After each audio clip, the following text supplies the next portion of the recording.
Hey, it's Dan, and welcome back to Unified Gaming.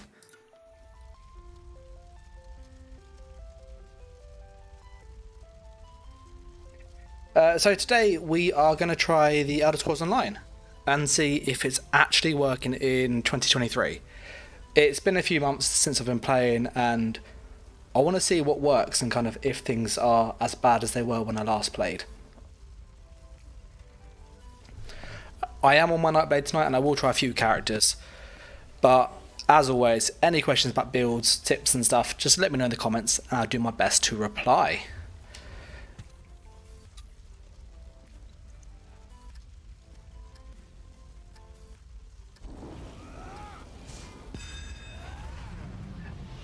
So I'm just going to put on my combat stuff, which I like to see my skills and stuff all the time because it's good to know.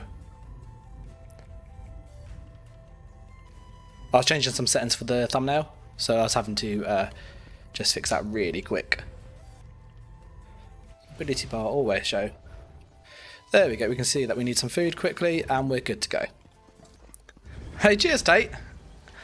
Tate says, hey Dan, Happy New Year my friend, and he's donated as well, so a massive thanks to him.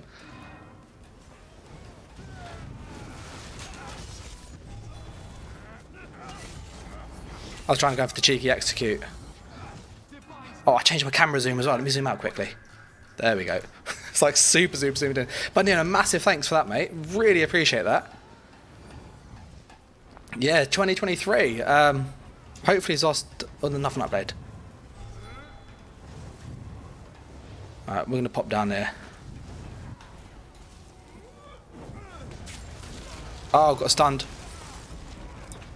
Oh, got away from that quickly. Oh my goodness, that was close. Yeah, there's a warden there who's... Yeah, team of three, I'm not going to...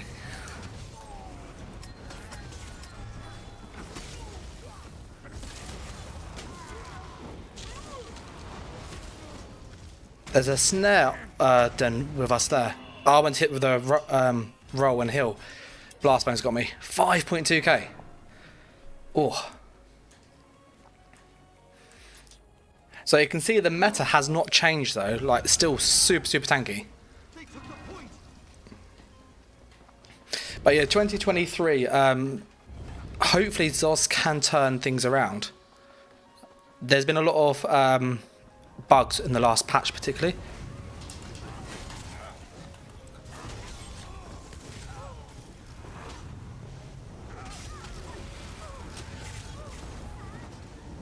So I hope they can do some stuff with this. That nightmare tried ganking me.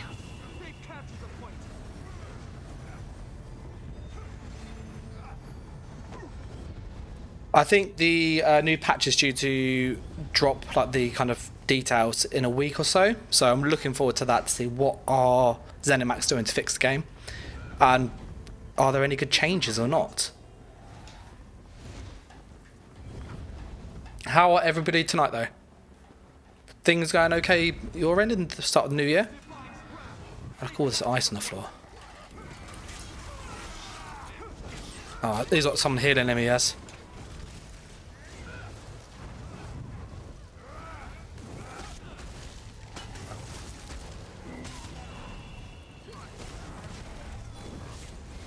Yeah, he's literally just spamming ice stuff, isn't he?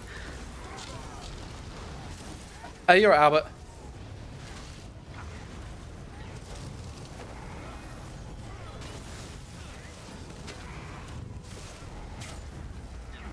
Oh, I got him.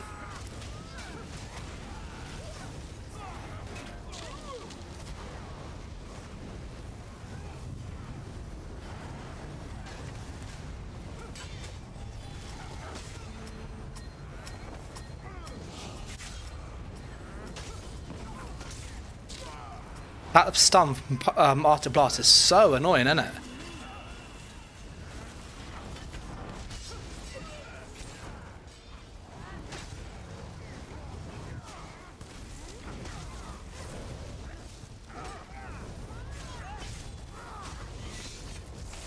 That guy literally stole the kill.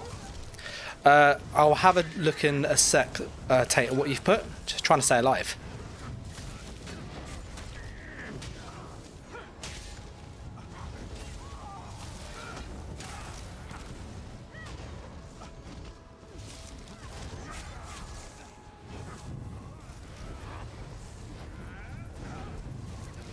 They bring them my way.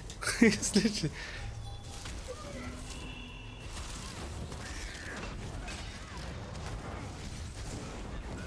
Ran out of resources. Tate says, did you hear that ZOS QA or quality assurance employees just unionize? Sorry. Sorry about that. Unionized. He's hoping that translate into improvements and better employee quality of life and staff not doing less work. Yeah, I hope so. I'm not opposed to unions and stuff. I'm part of one as a teacher. It's kind of a given. But yeah, I don't know if it's going to change the game massively. Yeah, that's my healer, mate. Yeah, you don't die. There you go. There you go. Sweet. So yeah, I think it can't hurt. But I think the issues aren't just from that. I think there's been a lot of big emphasis on profit margin. And that's kind of been the big issue.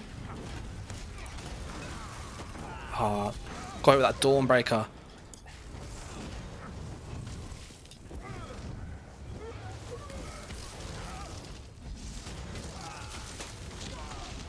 Stunned. Just run out of resources. What's Frostfire? That's the one of the new sets, isn't it? Yeah, that guy's using Master's Ice stuff. So good. I'm still a bit rusty though, compared to what I normally am. And cheers, Seam.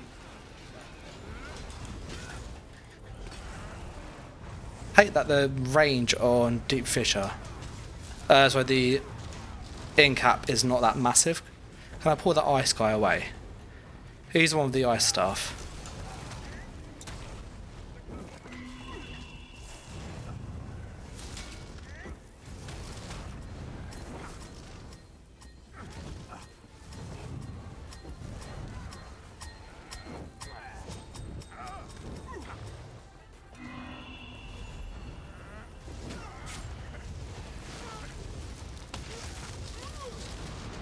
Oh, got hit 2 Dawnbreakers. From Ice Furnace. Yeah, Ice Furnace is not bad. I think it works well because he's got the ice reach going. And so that's like the ice dot every couple of seconds.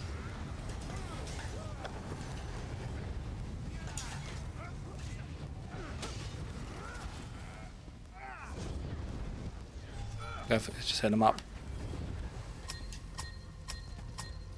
Yeah, cheers, home. Yeah, I think it is a good set. It's like Way of the Fire, but AoE. But you have to do ice damage, and obviously with the Master's Ice stuff, it makes sense. I used to use it on EU with Plague Break, because it's just like... not Plague Break, sorry, Venomous Smite. Because it was just AoE damage, it was easy to apply both.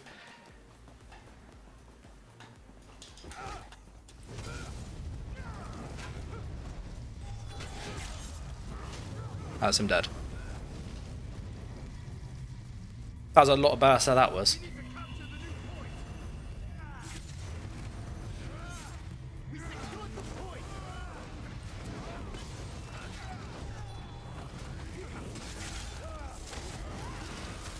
I'm going to go for the roll dodge I did on him. The roll cancel. Oh, yeah. Green came in with the standard and white.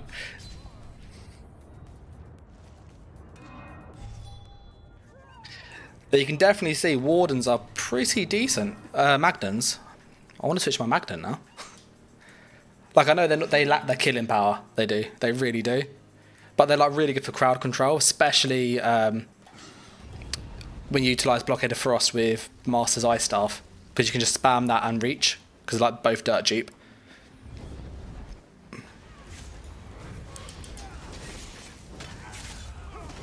There you go. But yeah, so what are people thinking of ESO in 2023? Is it worth playing? Is it not?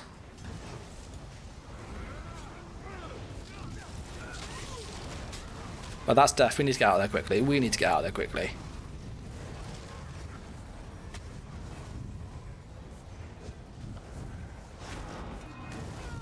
Yeah, 13k, take that.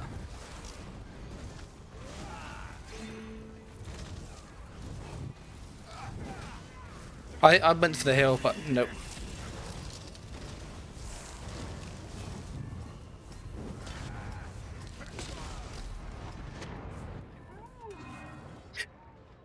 Hometown says ESO needs to do something to win back players. Yeah, I would agree. I'll add a poll and see what you guys think. So let me just quickly...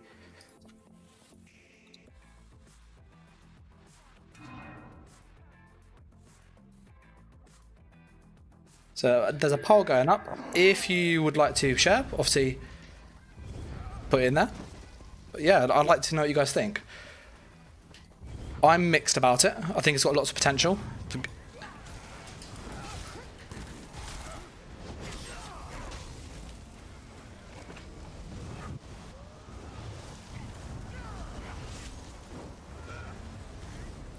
Yeah, that block, you can see that. Look, you see it. If I stand on there, I'll get hit with that fire thing in a moment.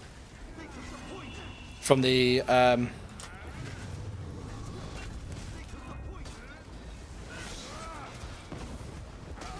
got him. Tate says he's been chasing the sticker book and achievements. I need to find out that ice one is because it's really annoying.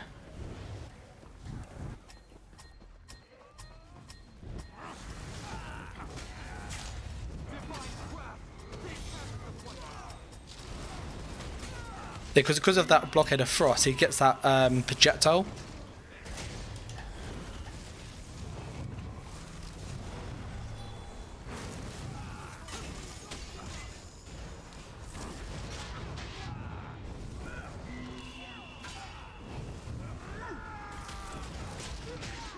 Which is, you can see like I'm literally running out of resources. I'm trying to avoid all the snares and stuff in the ground. So many snares. Hometown says, if a new player would ask me is ESO worth playing, he would say, yeah, but not PvP or trials. Yeah, I'd say that's pretty damning, that is. That green team's very, very tanky, though. Like, really, really tanky.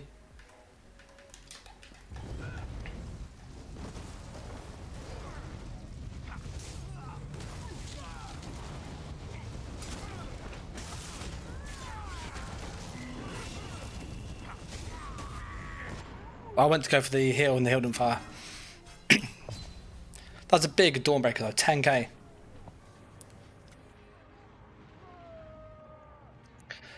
Yeah, I think Zirkus is saying that basically loads of people have moved on, which I've seen. If you look at, I saw this and I didn't delete it, but basically a guild that I'm in that have like quite a lot of PvP players just were like, look, we can't get enough people to PvP anymore.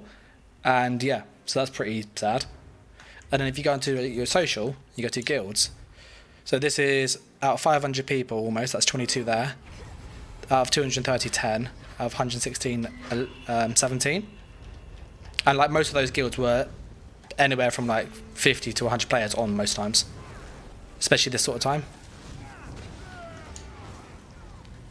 That green group are literally just sitting and like working as a group.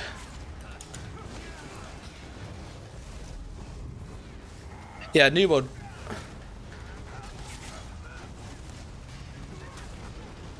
Let's get out of there quickly.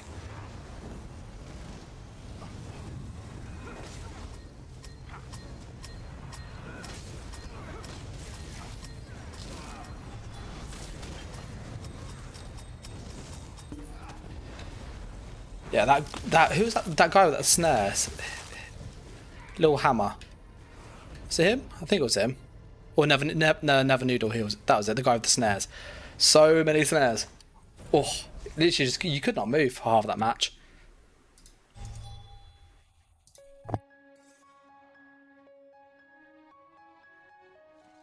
Yeah, Hometown says a lot of people went to New World. I did notice that myself. New World saw quite a big spike, whereas ESO kind of saw a big decline in players. It could just be coincidental, but doesn't look good. So just looking at the poll, so it's only been up for a few minutes, but quite a few people are saying, look, ESO is a bit, it's worth playing, but there's obviously a caveat for a few people. Yeah, Circus said he jumped on prime time. He's never seen it so empty.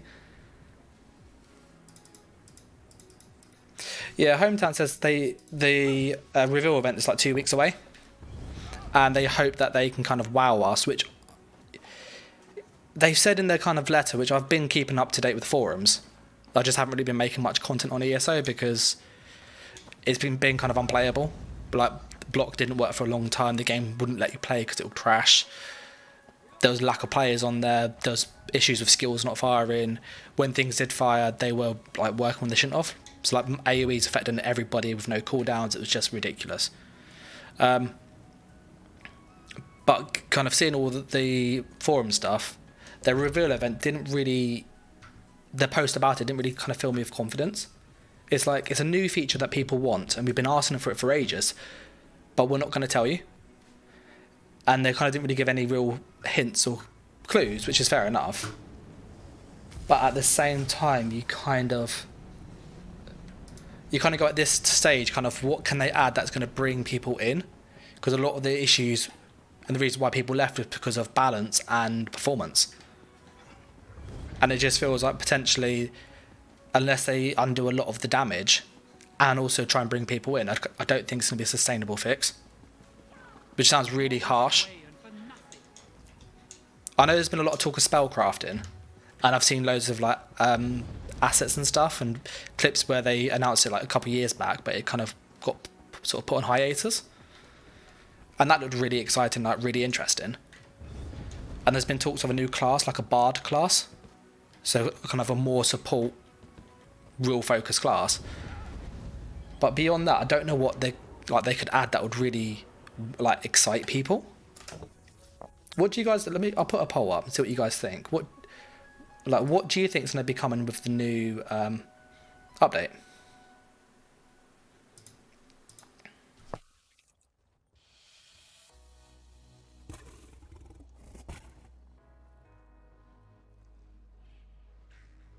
I'm going to put it in the poll. You can obviously answer as you think. And these are just ideas that I've heard from the community. I've heard people say spellcrafting. I've heard people say new class, bard particularly. I've heard people say new race.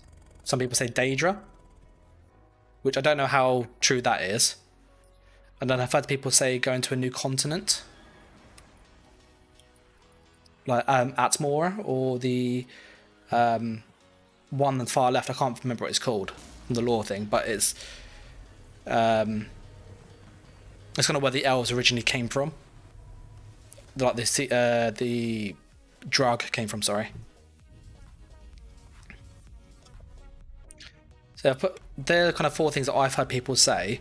I know some people say PvP rework. I don't think that's going to happen though. Hometown says it could be anything, but it has to be huge. Yeah, I think he's right that if it's not huge, people will not care. And I think like when I say new continent, if you imagine like this map up the top, you got the, I think it's Atmora, where the Nords come from basically. The Nords come from a land up here where it's like all ice and just really like inhospitable. You then got on the sort of west on the map. Sorry, you've got a region down there where like elves and the Drug came from, and on the right you got like a continent that's just never been explored with like really weird creatures. So yeah, there's a few ideas in the chat, but if you have your own ones, like let me know in the comments.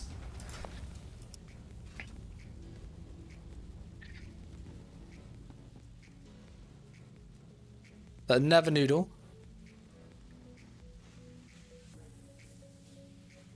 How many wardens are there? Like 1, 2, 3, 4, 5. 5 wardens. I really feel they made Warden class, and I wouldn't say it's OP, they just made it really tanky because of Arctic Blast. Like that change to Arctic Blast was not needed. The Wardens need an offensive stun, not a defensive stun. Okay, so he looks like a healer up there, because he's got seed on and stuff.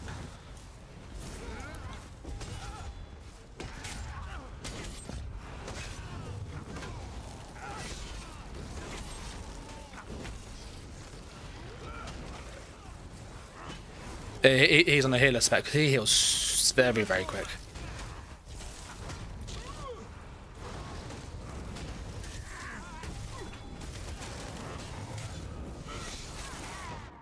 Oh, I went to roll out of that. I got hit with the Dawnbreaker. The immobilize is really annoying on that because it is like all CC spam.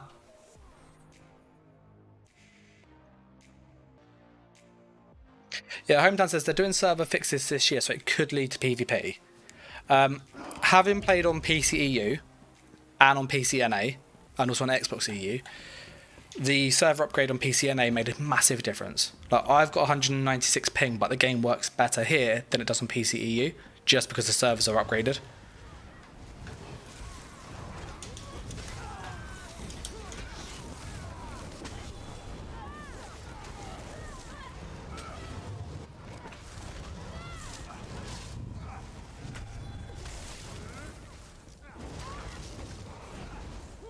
I got stuck behind that rock, that's annoying.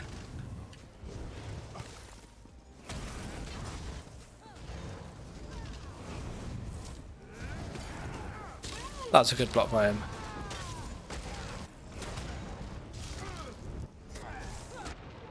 I went to go for the thing. Yeah, that ice staff is really good. I need to get Master's ice staff on this. You can tell when people use it because it's really cheap. So they can spam that spammable like really, really easily.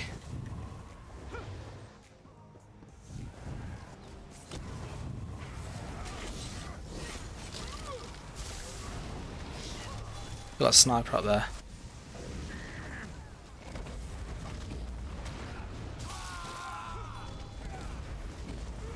I've got like 7k salmon and it's not letting me roll dodge. That's annoying.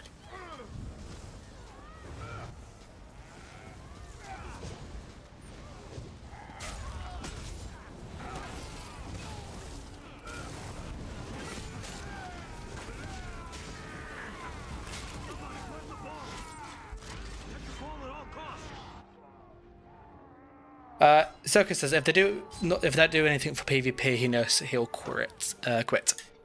Yeah, I think they need to do, and it sounds really obvious, but they need to address the tankiness in PvP.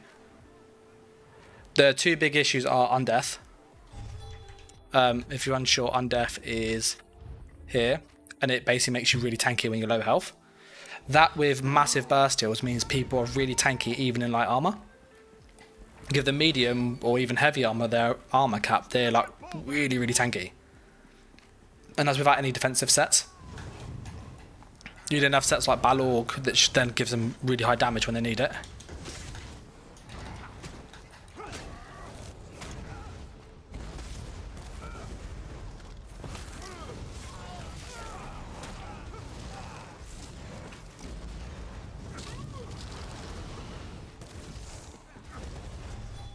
I think, yeah, they need to. I think cross healing is an issue.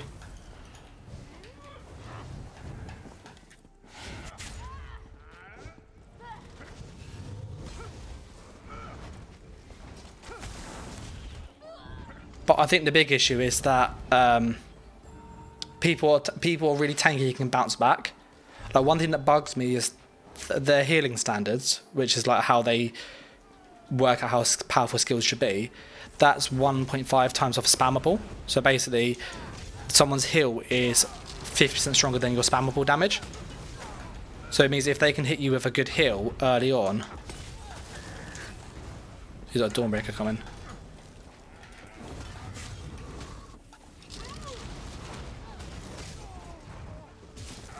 Oh, he's putting slabs up, it's annoying.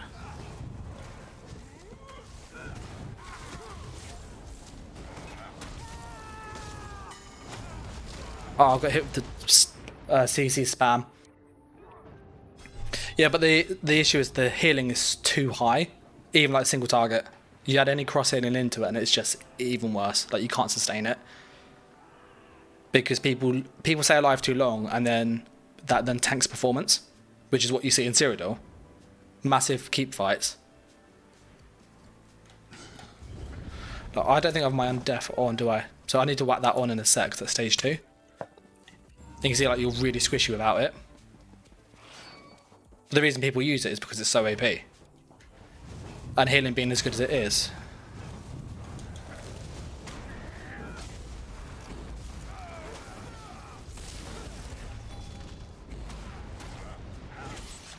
I'm going to go for the execute.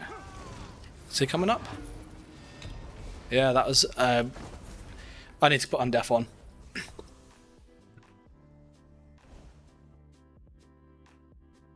Yeah, Hometown says he doesn't know what to put on YouTube. The only videos that really get views are negative ones. I think it's just where the game is, sadly. The reason the negative ones get views is because they're mainly the ones that are being made. Like if you go into like YouTube and type in ESO PvP build video, if you did it like last patch, well, like 3 or 4 patches ago, you'd get like hundreds. You do it now though, and then you'll get like very few, because actually a lot of people just quit the game. If you think of like all the content creators, like is there no one else? He took a hiatus from the game. You then got Nice ESO, he did the same.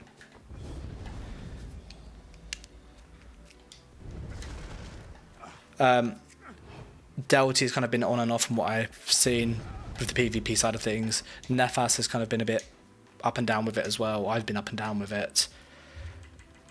So it just seems like a lot of kind of the established creators, I'd say, they've just gone on to different things. And then they've obviously made negative videos because of that, which then means other people do the same.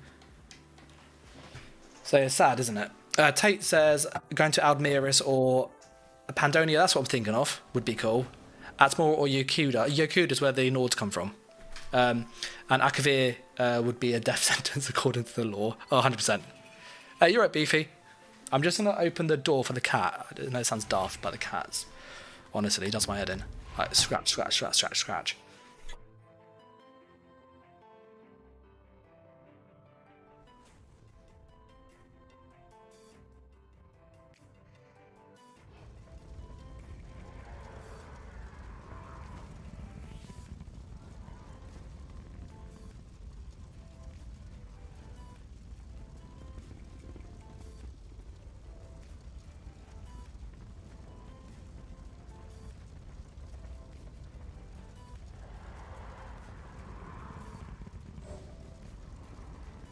There you go. Just open the door. Random question as well. What's the pitch quality like for you guys? And the sound? I changed a few things recording-wise the other day. And I've also put an Ethernet cable to my PC, so it should be more stable, the connection. Beef says, what you run on the front bar? I see Wretched Vitality on back. I'm using my build from like 2-3 patches ago.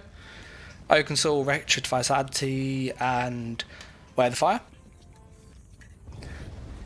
Is it as competitive as it was? No. Oh, Merlin's there.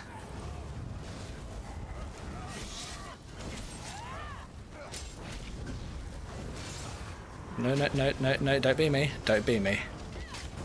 Can I get people to come up here? No, nobody's following me up here. Yeah, so it's a 1-bar build.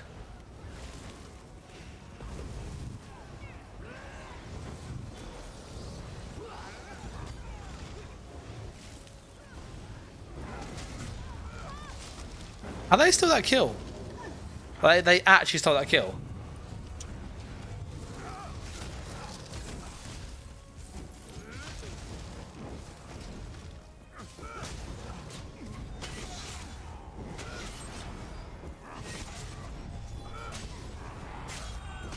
There we go. He like probably tried just chase me, didn't he?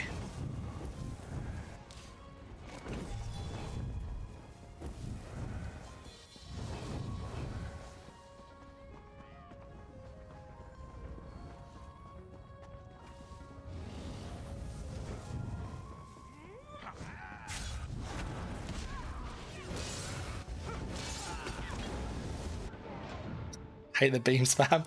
I wanted to try and hit him with the spec bow, and I hit the other guy. Zucker said he was so bored he jumped into a trial the other day for the first time.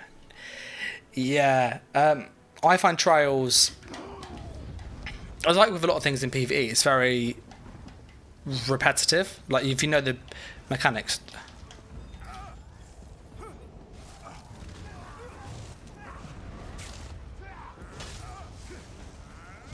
Oh, that was a big hill by that hill bot.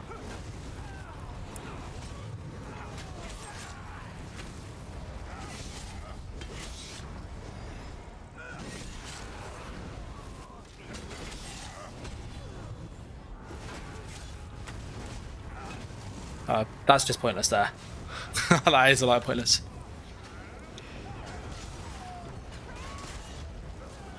Hi Merlin. We'll leave him over there while he's in his vampire form.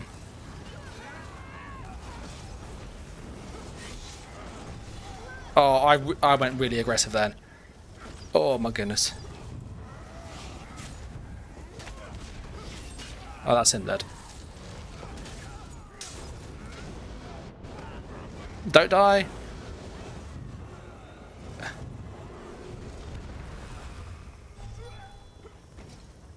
Ooh, my health bar went very, very low there. Yeah, Hometown says PvP and trials seem to be where the most bugs come from. Which, in all honesty, I'd argue is the endgame content in this game. It's not the stuff that drives sales.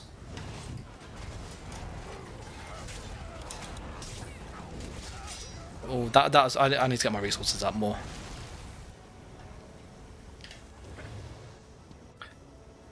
He went on a mag DK. He was the last one to die. Yeah, I can believe that. Yeah, mag DK is very good.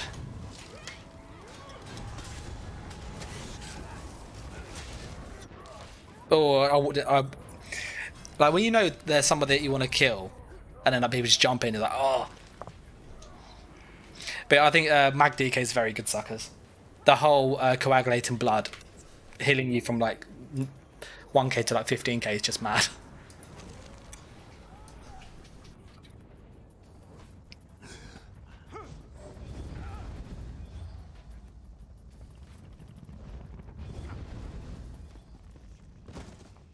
Oh, so we've got some more people on our team. Yes, I thought there's that guy was hidden. Green has a few healers with them, they do. Which means if we go on the green, we're not going to get anywhere with them.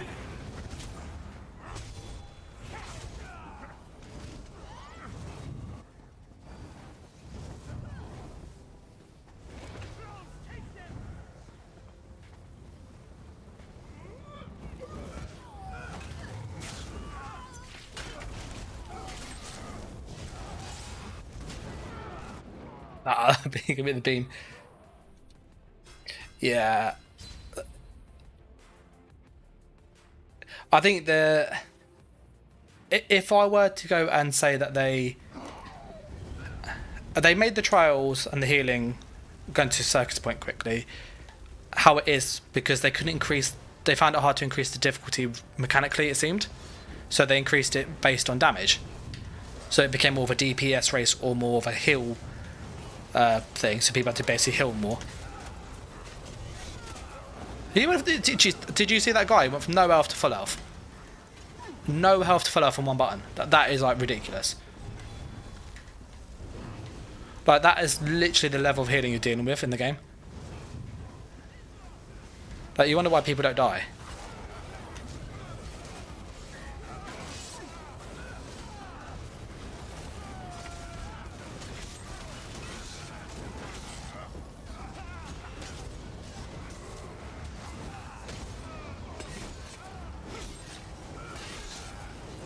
Again,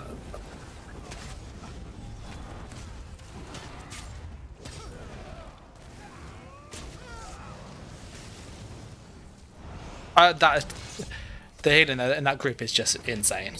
Like actually insane.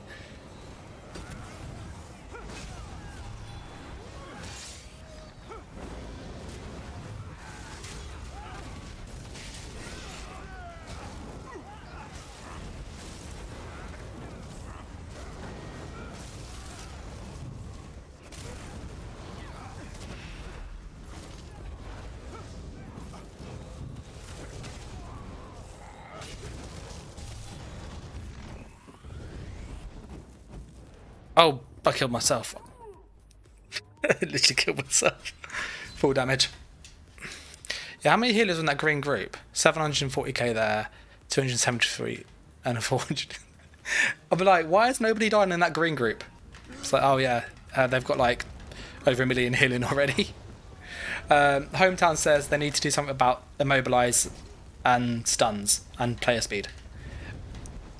Yeah, I think that with the game they need a lot of like rewriting. Like, I think they know that, and they need to do a few things to really fix the balance.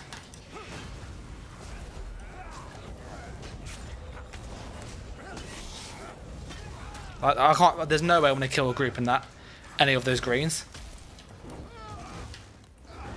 It should be renamed Hill Match.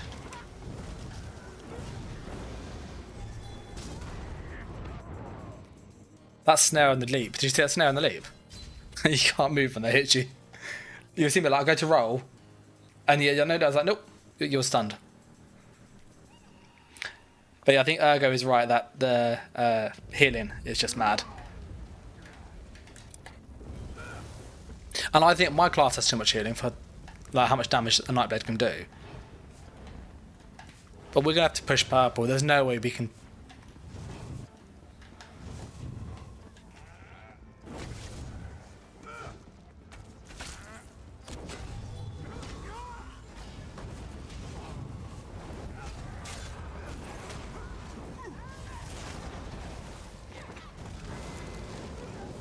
I did push the cloak.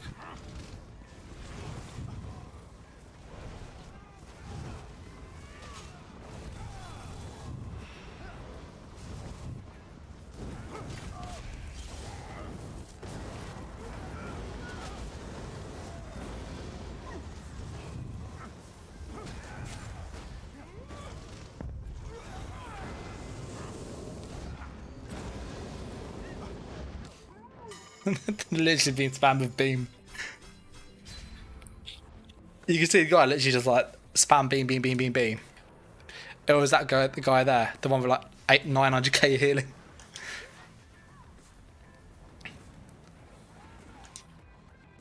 But I think Zos to fix PvP need to change Undeath.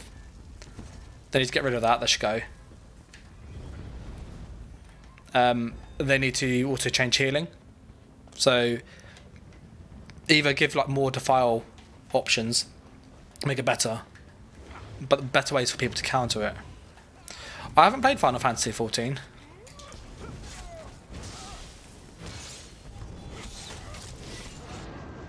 I went to go for the kill, got too greedy, and then Merlin got me with 11k beam. Is Final Fantasy 14 any good? I know like some people really rave about that and Guild Wars 2. And I like New World. I've played New World. That's pretty solid.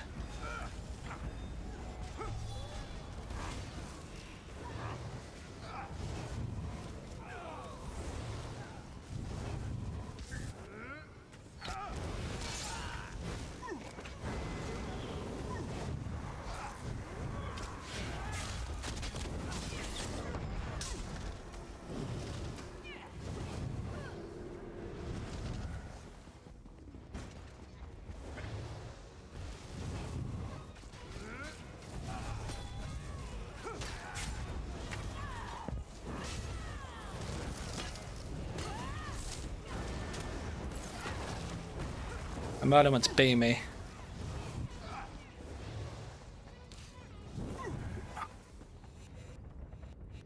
We need to get our resources up.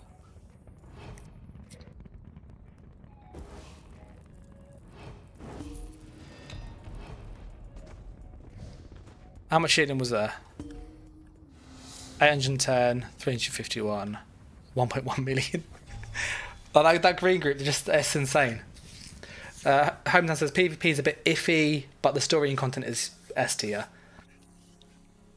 Looking at the poll, for those people that just joined, there's a poll going, and just curious, what do people think is going to come really in the next kind of patch?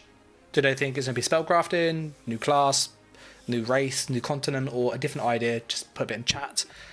I'm gonna go my Templar because I'm just gonna beam people and it's just trolly as hell. So let's do that.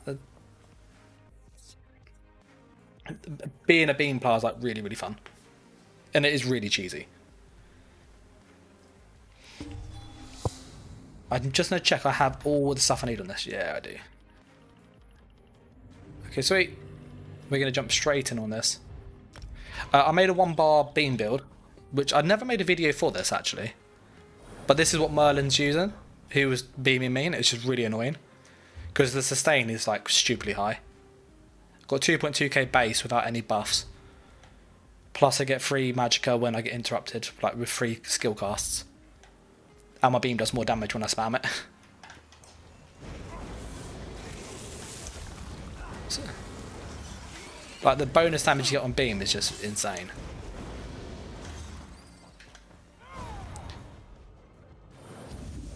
And we have 20 odd K armor with Undeath stage 3.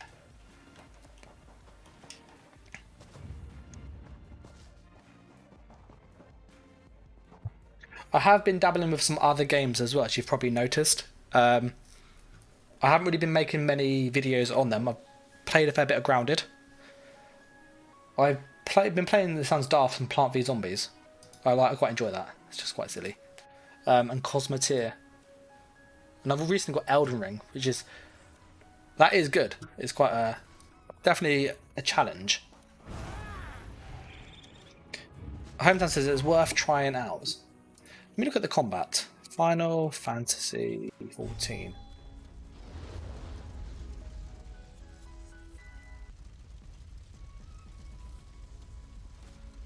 Is it like your traditional MMO with like tab targeting and multiple? Because I know like World of Warcraft is skill and then it goes on cooldown. So the kind of rotation is almost lining up your skills. So when one comes off cooldown, you can then put another one on. So is it more like that? Because obviously ESO is much more kind of spammy, whereas more similar to Black Desert. Not the same, but like you get the idea. Yeah, Circus says he's played Grounded with his wife. Yeah, Grounded is great. It's such a cool little game. Think WoW about Final Fantasy. I haven't played much WoW in all honesty. Like, I've probably played for about 5 hours max. So I'm not going to claim that I'm an expert at WoW, but I kind of know the idea. So it's got a global cooldown and... is that off global cooldown or overall global cooldown? I'm not sure what the O is, sorry. Oh, that guy's going to get killed very, very quick. I think I'm in a low MMR in this match.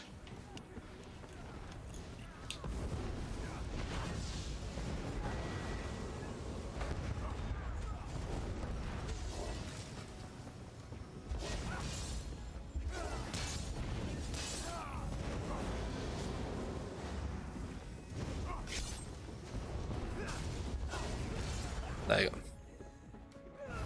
Yeah, this looks like I'm in the wrong MMR. Because I should not be in this match. These people have not enough health. That guy does so.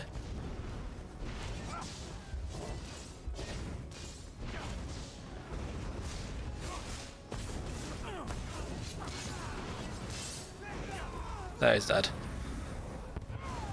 Yeah, honestly, beam path's like stupidly busted.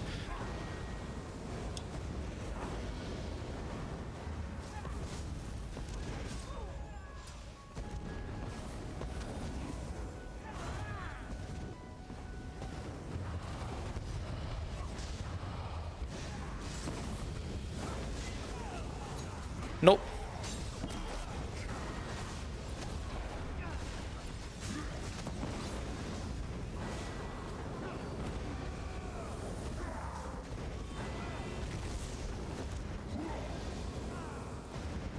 Dead.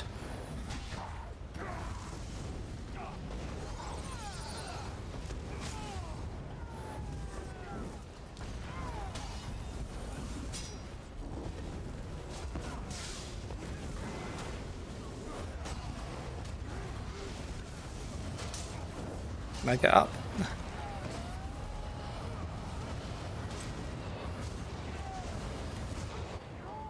Yeah. Okay, I had 5 kills and you can see me spamming hills. Our beam blast so busted. Hometown says so. There's an ability that has longer cooldowns and abilities that can hit with like 2 second cooldowns roughly. You can hit the enemy, wait a while, hit again. Yeah, so it's, and I'm assuming it's tab target, kind of like lock on.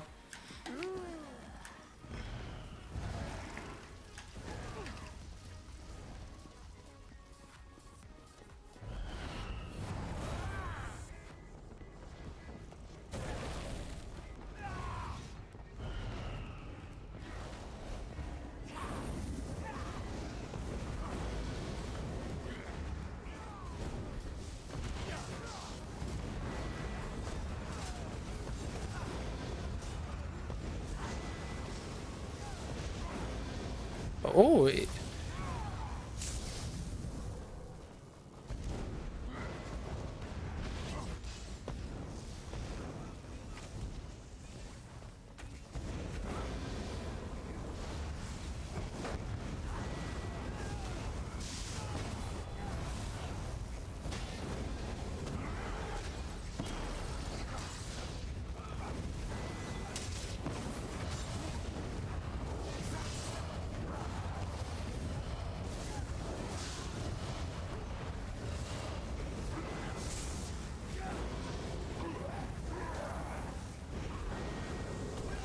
oh, that was it managed to die anyway.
He's like stupidly tanky, isn't he?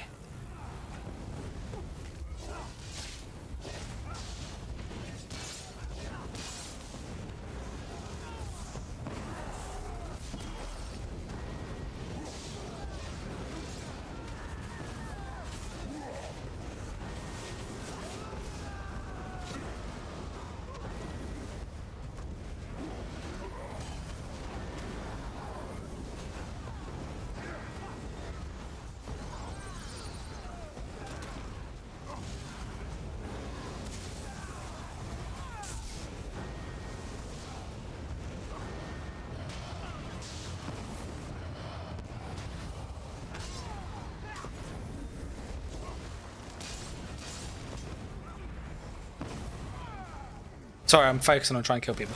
Hometown says you basically so the longer your kill zone, hit your longer cooldown abilities and mix and match them with your off ones. Yeah, tab target too.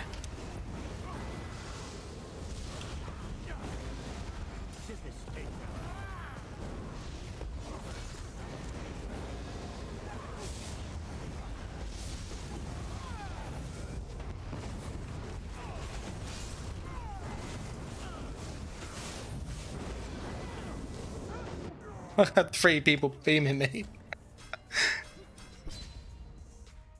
Yeah, beam is so good.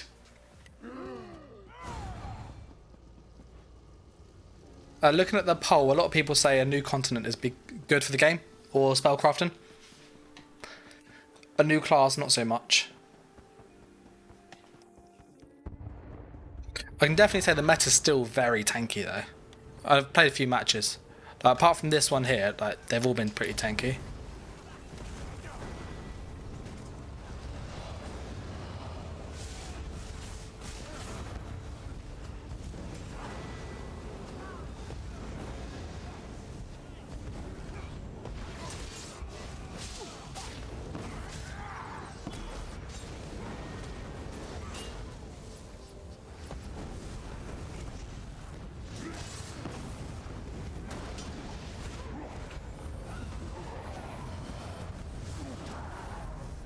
Let's move away from there.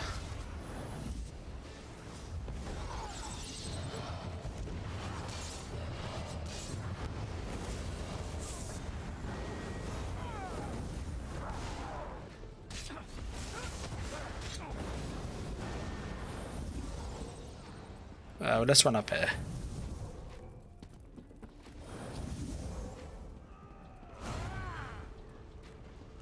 I feel like I'm kind of carrying my team.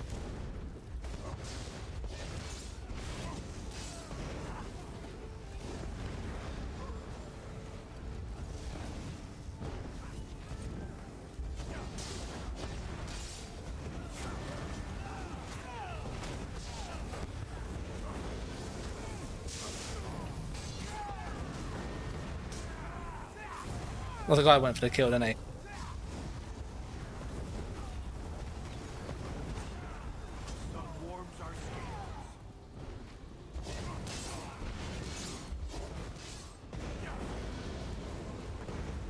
Ah, the streak's so annoying. MT says he'd like to see a new class, but he thinks Lamas, Tammy or Sky.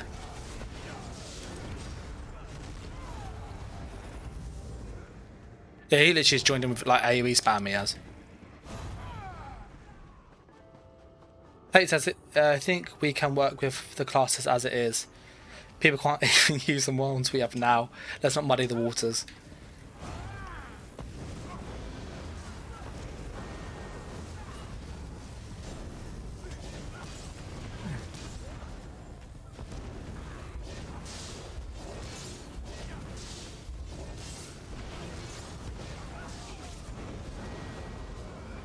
There we go. Do you see that last tick? 15k? Just having a look now on the thing. It's 1700, 4.7, 15k. That's like 22,000 with one cast. That's stupid, that is. Like, beam spam is so stupid. He joined mid-game, just spammed AoEs, like executes.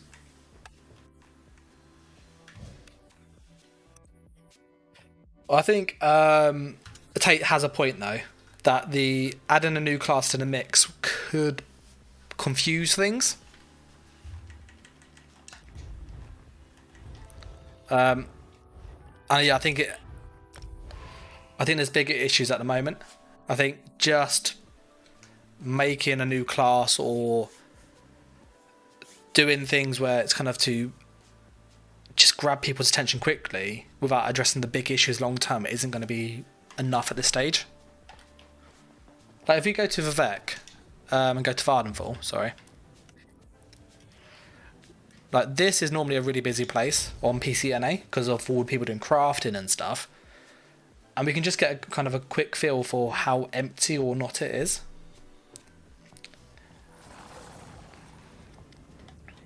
So a couple people here, and this is PCNA at like prime time.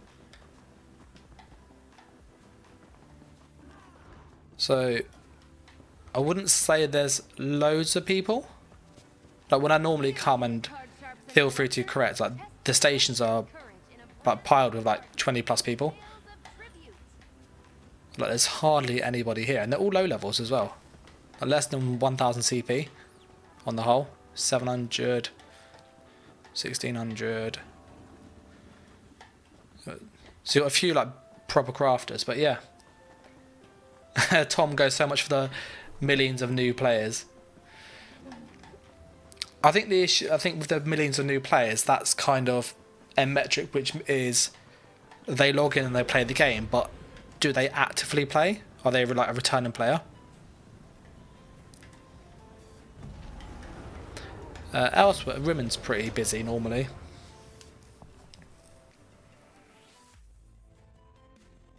Dragon fight. Flight, what's that?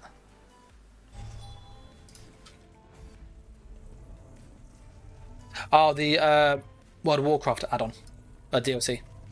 I've just googled it.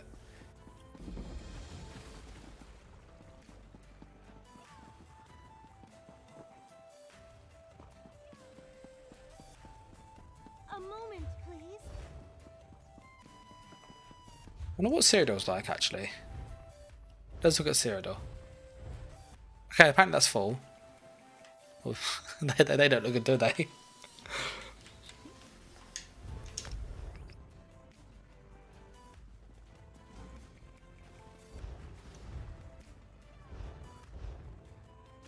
So that's the only one that does look full. Normally on PC, this one here has 2 bars, 3 bars when the server was upgraded, and this was always full. Nick said he says in a bad spot is not surprising. He said the same thing happened with New World. Yeah, New World. I played New World when it came out, and I really liked the combat. Like, I still really enjoy the combat. I don't like the gear score system though. I think that's really stupid. Like, that is the thing that puts me off the game. Like, why I have to kind of farm stuff to get my gear score up when I'm max level. It's so stupid. And I know they've made it easy to do, but that's just enough to put me off the game. That grind is just no. MT Viewers says one of his guilds is over half new players sub 500 to CP that are on regular. Yeah, I think from what I've seen is I'm in guilds that are... Well, no, I don't want to decline that. I'm in guilds that are kind of more established players. As you go this one here, yeah? These are lots of players, but if you actually go down, there's a lot of people that are off that just haven't been on. And you don't have to go too far to find people been off for like a couple of days. And it goes to weeks. I didn't go down that far. Went down about a third. And that's a guild of 500 players. So you know about 300 of that, probably 300-ish, don't play. They don't play regularly.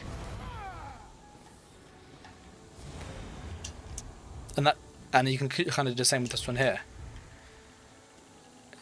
You look at how many people... As soon as you get to a couple of days, you kind of get an idea. So this is 12 days. So from sort of 14 days onwards, these are months now, these are.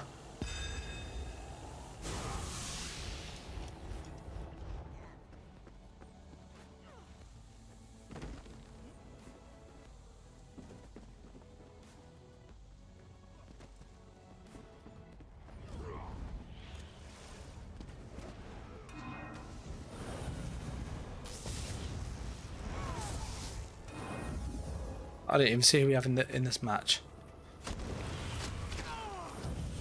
Oh, good old play, Greg. Look at that there. How we missed that.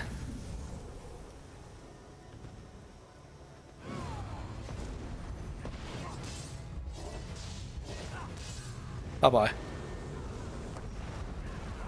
Oh no. There you go. This time. There we go. He survived the first bit, like barrage. Fair play to him. Nick says Guild War 2 is a bit like that. So he doesn't like their vertical progression, which I agree.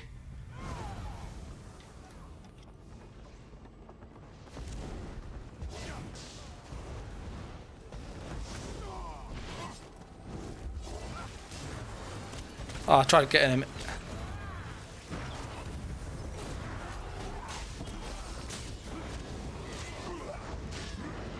Oh, I hit the city beam thing.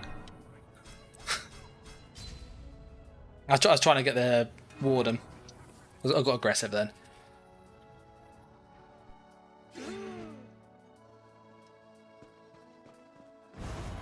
I was reading Tom's message. He said he's got lots of ex-ESO players that kind of join his Discord, which I can see why.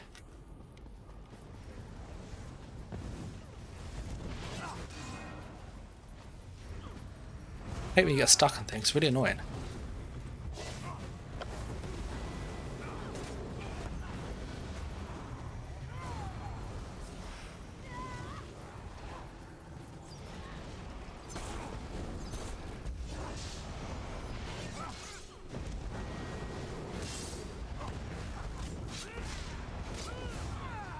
Cheeky bash kill there.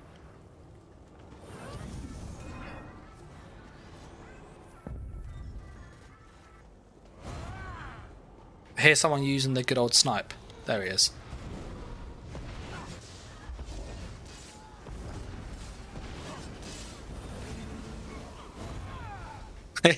He absolutely set him up there, didn't he?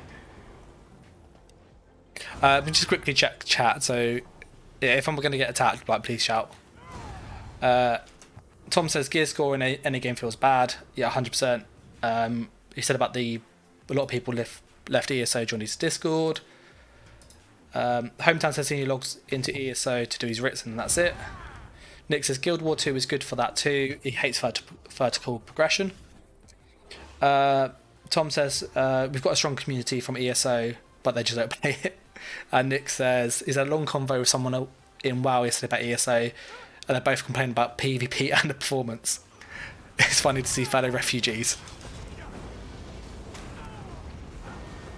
There you go.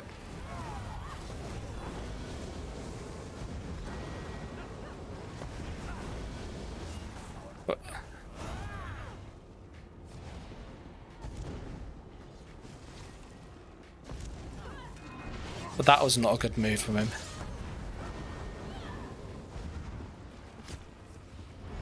Oh, why did he allow him? It went back this way.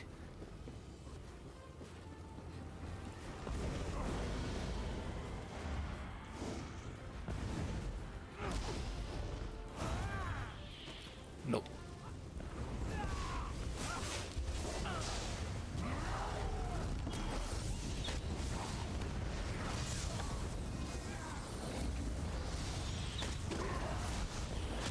Yeah, we're just gonna casually just walk down here. Yeah, give me a sec. This was literally made as like a troll build, and it is very effective.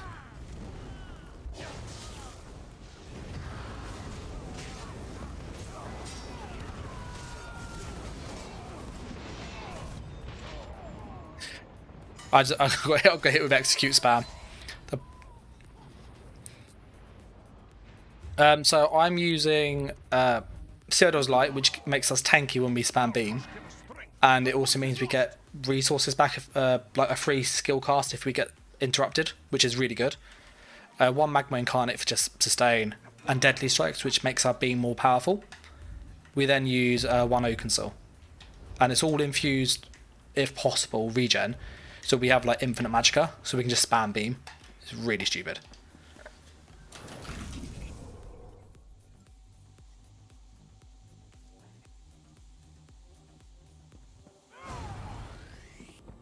So that's what I'm using on this.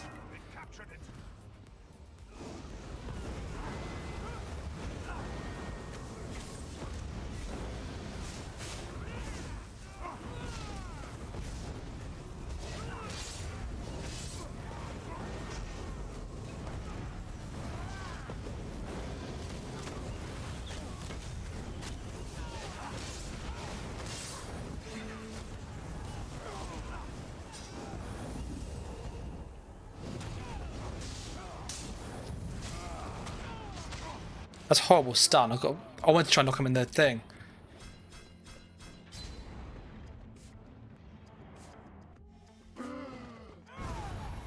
I hope that helps.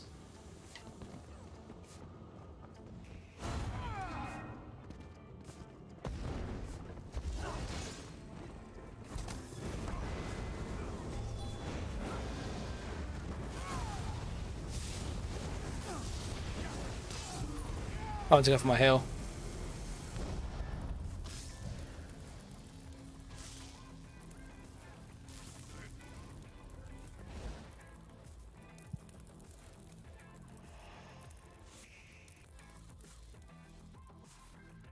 Just checking chat. Tom says I used to play ESO like loads, especially PvP. He likes PvP in WoW, Guild Wars, and New World, but nothing is like ESO back in the day. Yeah, old school Imperial City was great, like so good. Yeah, Tom says one of his favourite memories was Siege and Ash. Must have been like 3 hours. Ergo goes, you know you're good when you get a teabag from people. It does feel like, and I think other content creators can relate, is when you have your name like visible to people, it's like putting a massive target on your back. Because my account name is Unified Gaming, and I've had matches where literally, like, there'd be 3 or 4 people fighting over there. So, it'd be like 2v1, for example. Different teams. They see me, and they all stop and they chase me, and I'm like, oh, damn it. And it happens a lot more than you realise. And I've seen it with like Nice Game, and he has the same issue. Is there no one else has the same problem as well, where as soon as they see your name, it's like moths to a light type thing. Tom says nothing better than running solo into a Zerk and getting teabagged by 20 people. Oh, this is a good map to tease people and to annoy them.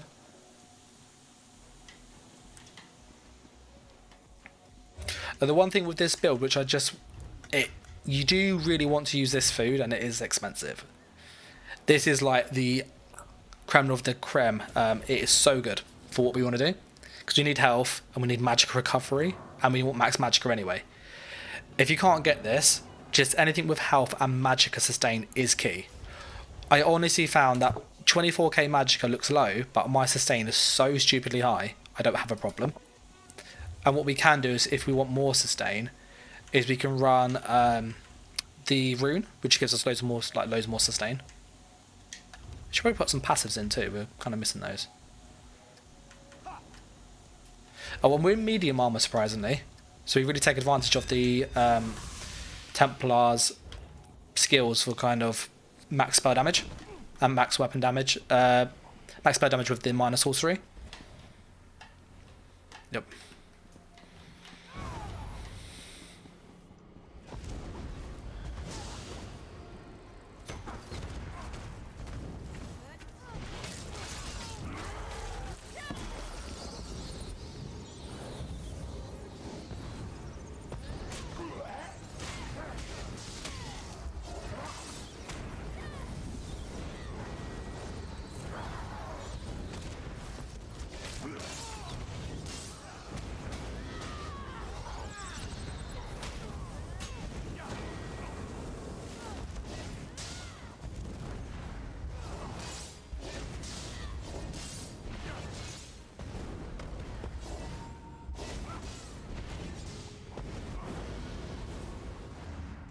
They literally ran away with this.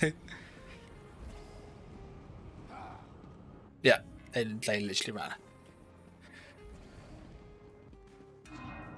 ran. Tom goes, how do I feel about the 3-banner war being finished? I wouldn't say it needs to be finished in its own right. Okay, how many kills can we get down here? Ah, that fossilize was brilliant.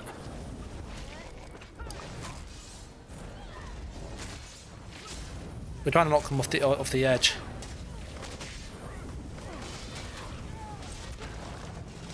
Can I get? Yeah, my food ran out. Let me eat some food.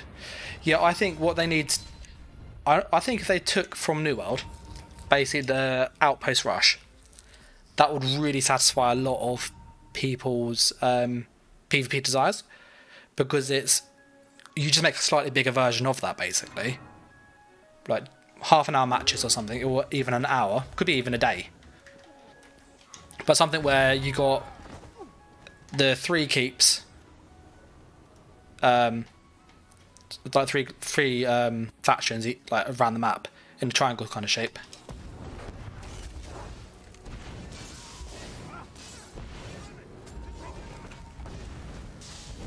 Oh, he's on a healer.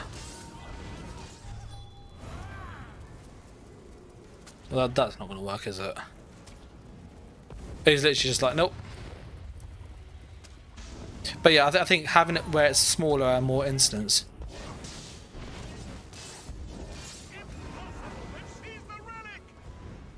would work better.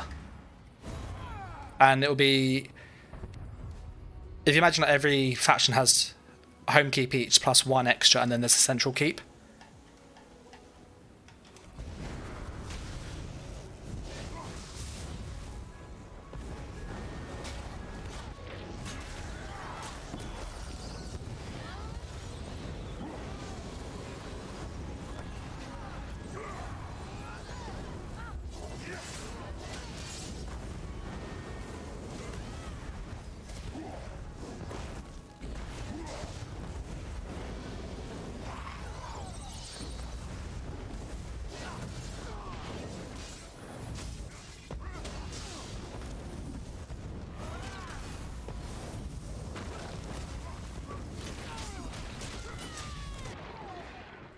All the others jumped in on me. Hometown says they can introduce a new PvP zone. But the general idea is, why introduce anything PvP related when the game's broke? Yeah.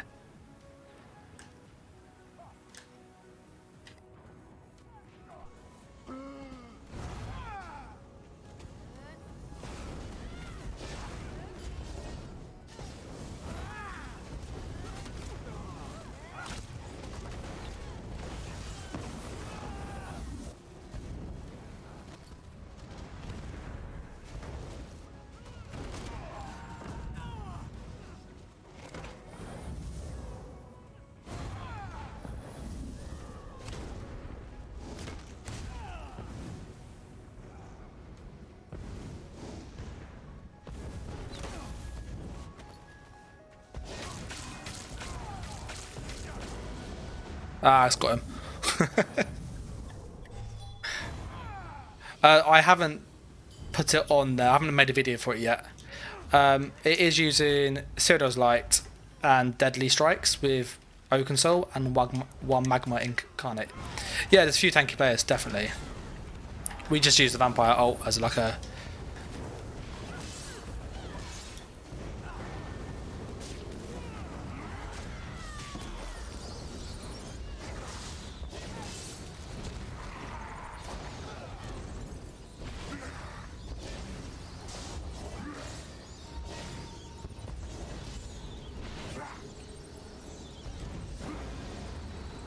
That guy literally just runs away, doesn't he? But literally that's all he's done.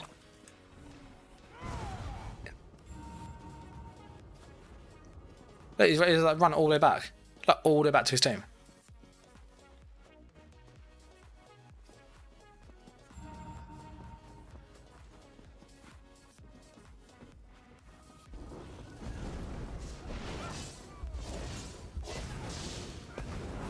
He's dead.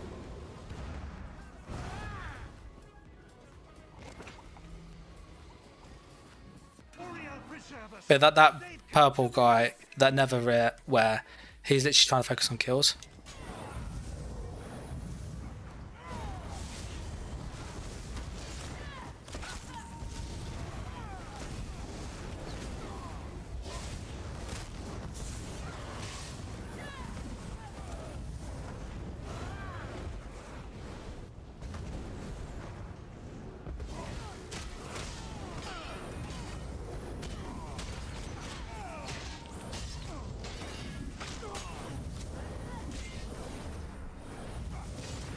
Yeah, E for heal spam.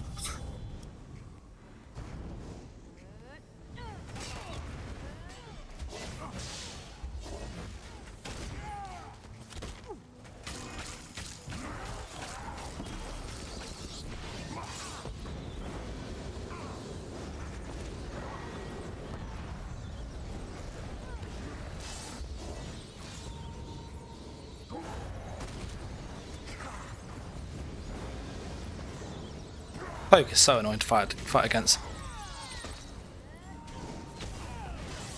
He's dead. Just knocked him off the edge.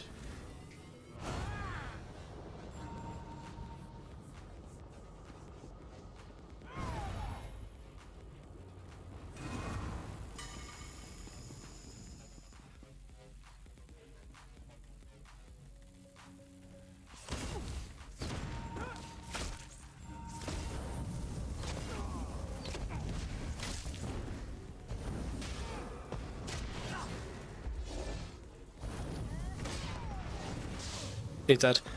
Knocked him off the edge.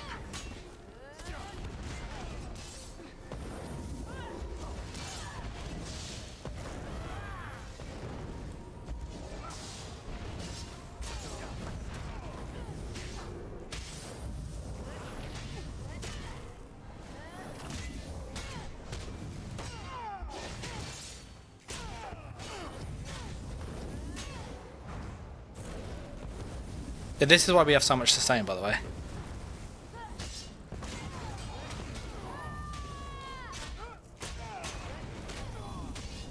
Nope.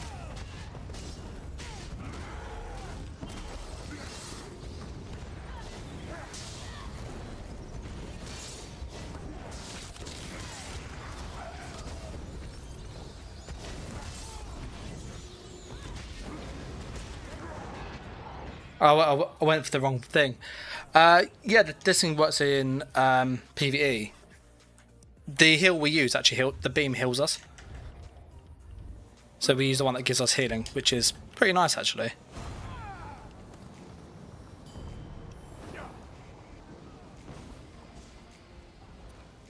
But yeah, there are some tanky players in this match. Particularly Wardens. Wardens are very tanky this match.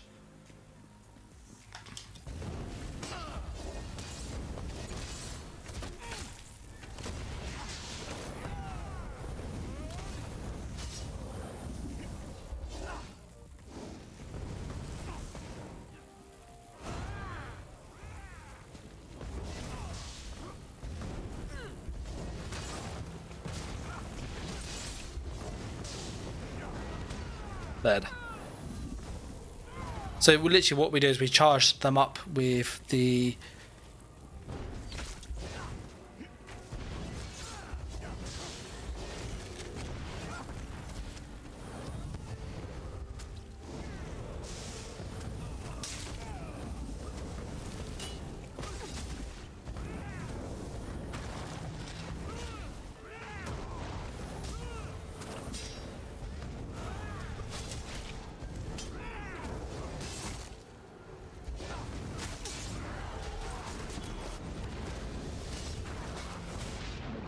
Yeah. There's not... There's a little bit because I'm being hit with Bombard, which kind of moves you around a bit odd. But you can see this thing's like, considering I have 20 odd K resistance, like this is really tanky, just because of how much we can spam heals.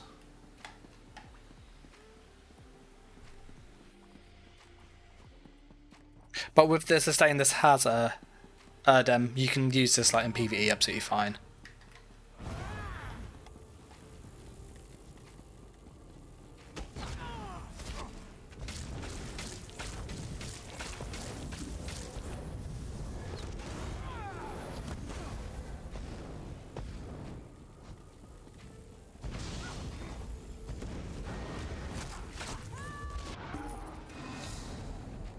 I wanted to go and get the I had the relic. 0 to 10, that's like, oh.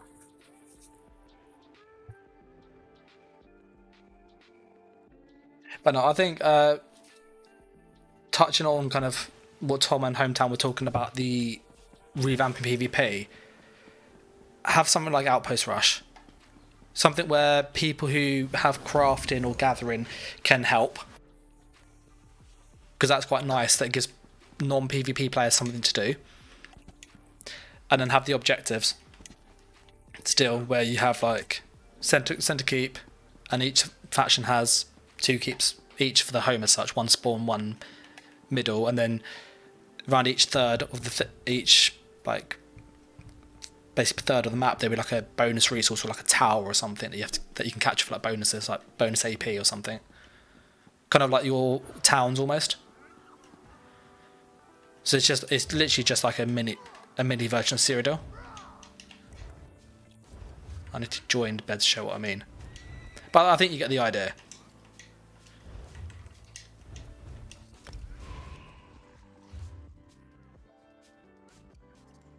For PvE, Erdem, what kind of content, if you're still there, are you thinking of it? Is it more overland, dungeon, trial? Because obviously it always vary kind of what you're trying to do.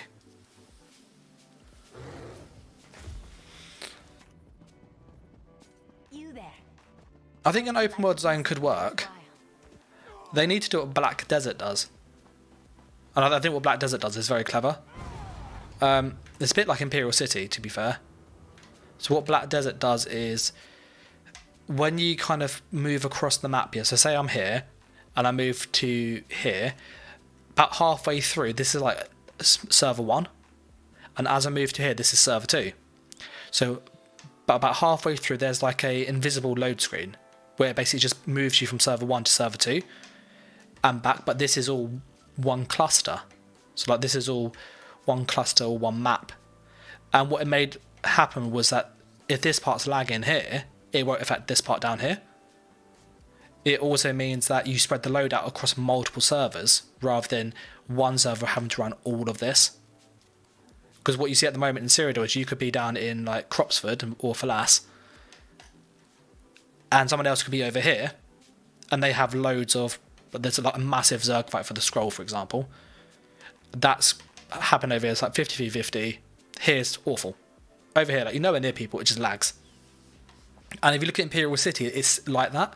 You have the districts where you go from here to here, here to here, and you often find if one part lags, the others don't, because they're almost separate instances.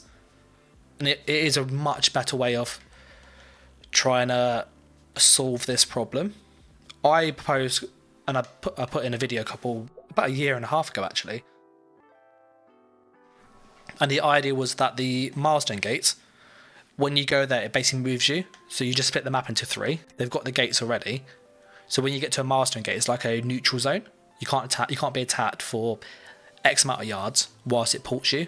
So that way, if their server tech isn't too great, they give the players the time to do that. So it's almost like a no man's land, where you can go in, but it's kind of a mini truce area where you can just walk through, and you just make like a caveat that if you're in combat, you can't go in there. But doing the current status quo that they're doing, this is not going to work. Tom says Eve does something very similar to that, which is Eve Online.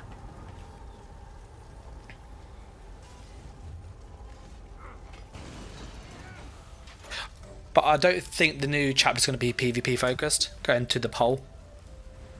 It's got to be something that's going to bring players in. And if you bring returning players, they don't bring much money with them, in all honesty.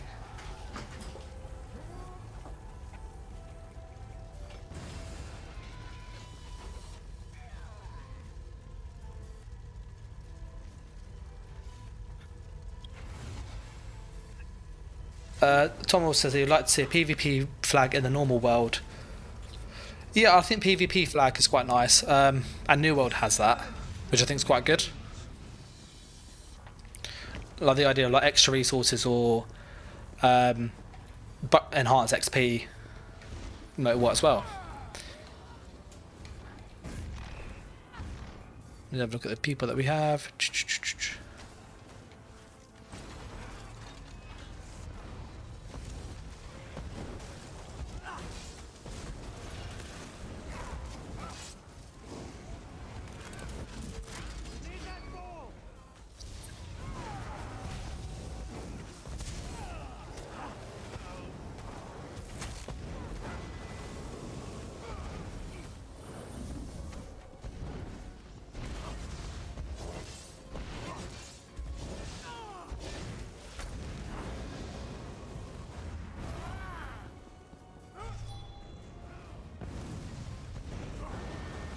There we go. Yeah, New World's PvP is really good, actually. Really, really good. I just don't like the gear score. That's the only reason I don't play it. If they changed the gear score system, I'll play it like today. But the whole idea of the gear score is once you get up there. That guy's got to kill his Twilight.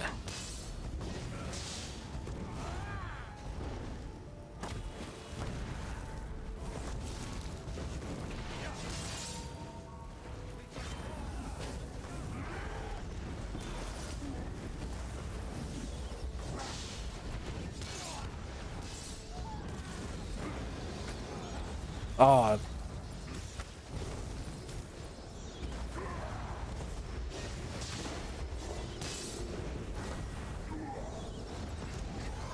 There, he's dead. Yeah, I hate the system. It's so stupid. Like, if you want to have a mastery system, make it into skills, not into armor. It's just stupid.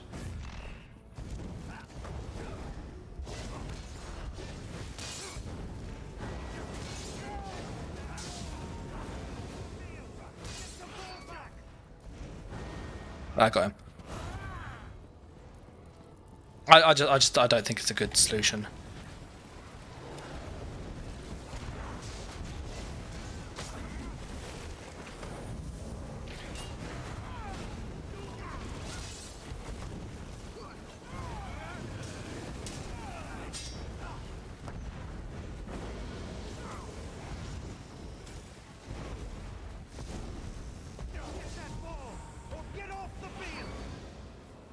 Oh, I thought he was going to damage him so I can get the cheeky kill.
Oh, I was greedy.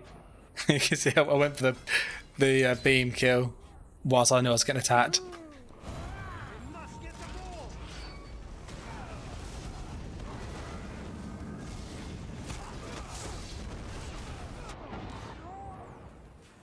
What we can do, I have on this character, by the way. I'll mix it up. If we swap our Citadel's Light to Fisher's Death.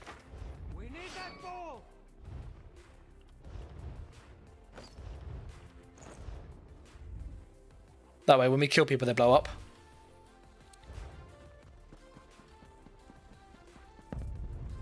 And this is really funny. So, like, if they stand next to each other, you get like mass chain reactions.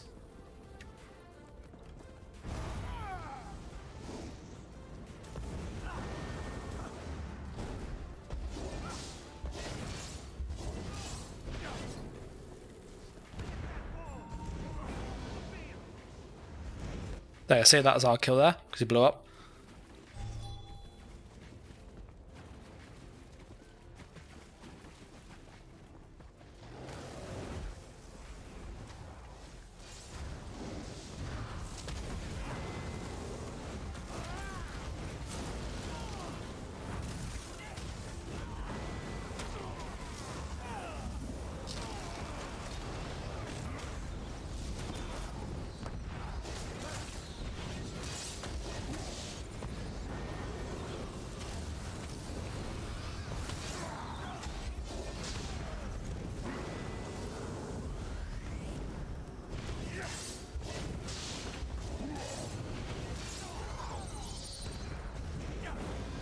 Not much healing on that Templar.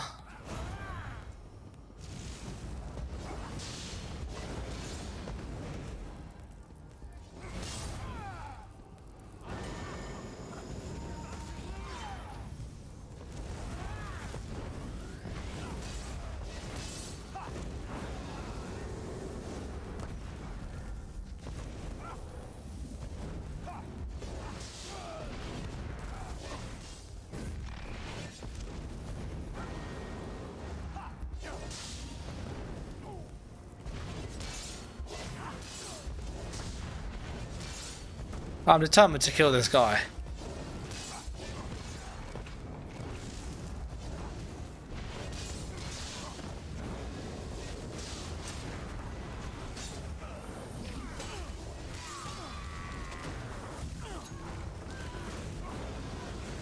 Oh, I got him. There you go. You can tell when they blow up. You get like the little fire around them because of Fisher's death. Oh, we have the ball. We should probably help that guy actually.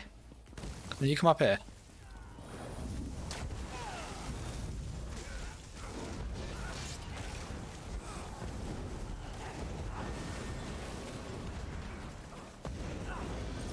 There, that's both of them dead.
Oh, I love the beaming people.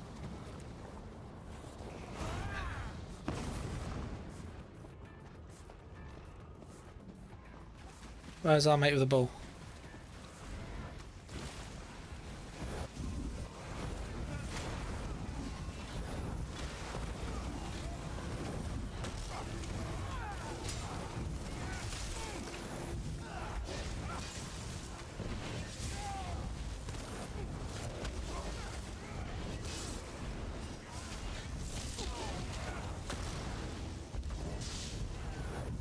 Don't die, don't die. There we go.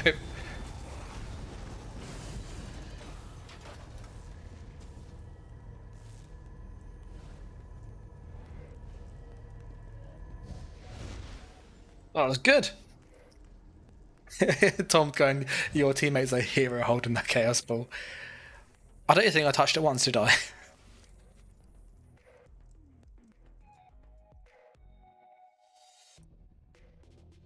I quite like this beam build, as you can see.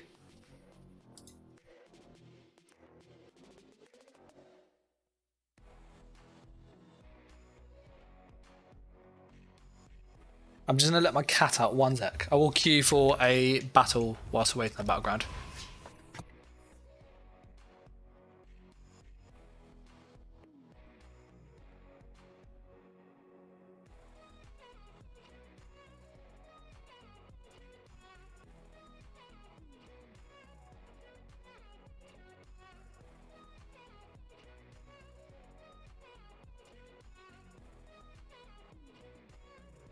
I am back.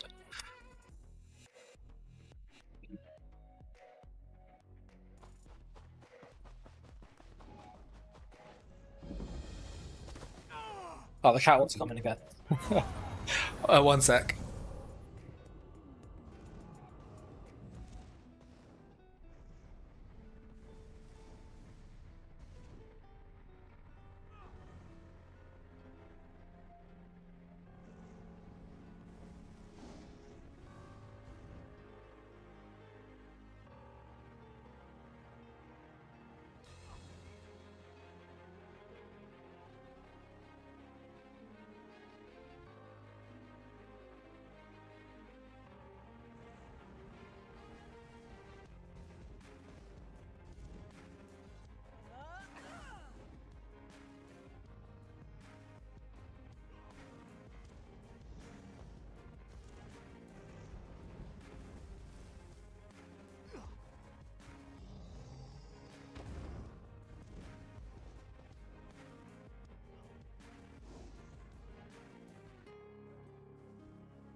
Hello.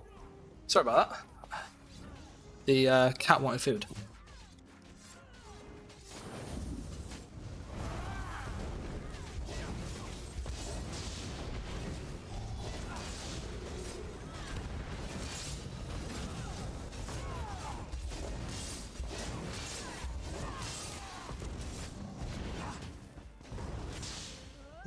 He's level 15 too.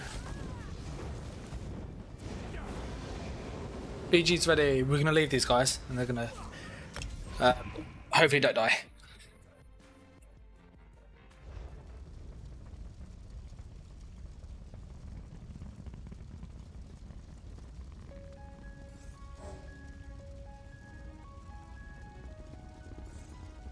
So that's that warden again.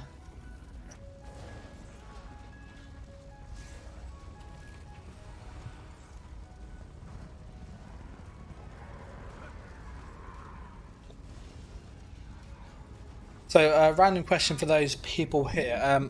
How stable has the stream been tonight for you guys? Has the video been clear, audio, etc.? I changed quite a few settings last time I streamed, and obviously you can't really test until you're streaming again. And I've also changed my connection to an Ethernet cable, so it's like wired directly now.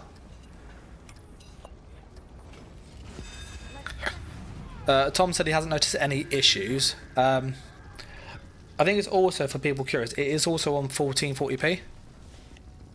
So if you click on the cog, you can put it onto 1440p, which is clearer. Don't die, don't die, don't die, don't die, don't die, don't die.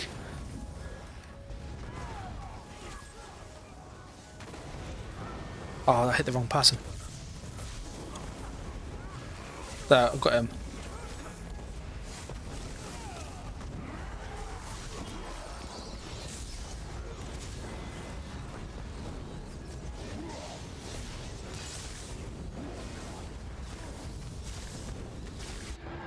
Oh, something hit me really hard. Must have got me. I was in pale. Tom just said he's put on 1440p and it looks great. I'm hoping I could probably increase the quality a bit on my end. Let me look at the bandwidth. The bandwidth is on 2800 kilobits, which means very little to you guys.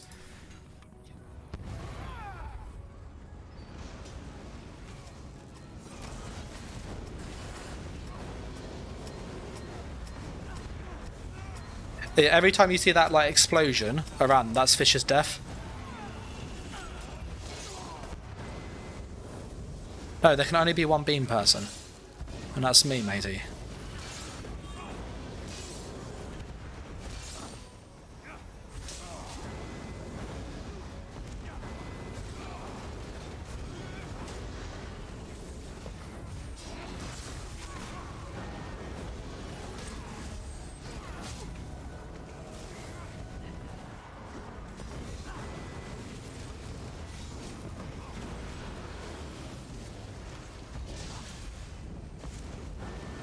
Oh, I got him.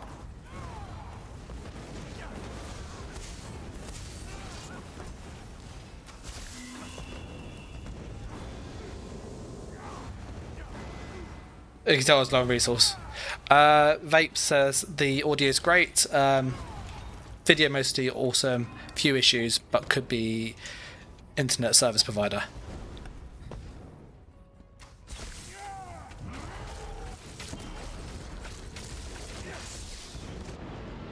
I went for the cheeky kill and his teammate came behind and saved his ass. Oh.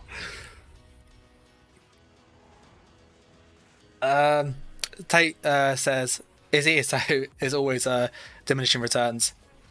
No one needs to see that mesh and polygons in a uber high quality setting. The game is what, 9 years old? Oh. Pop. Like old women, some soft focus is okay with Asian product. Don't they say with old women? Was it the? I think it's the older the fruit, the older the fruit, the sweeter the juice, or something like that. It is. It's something like that.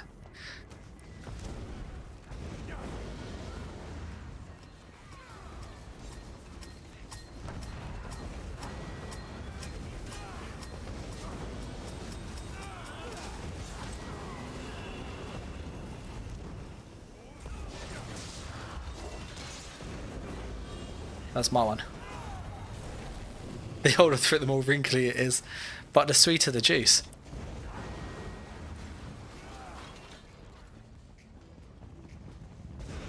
I got him.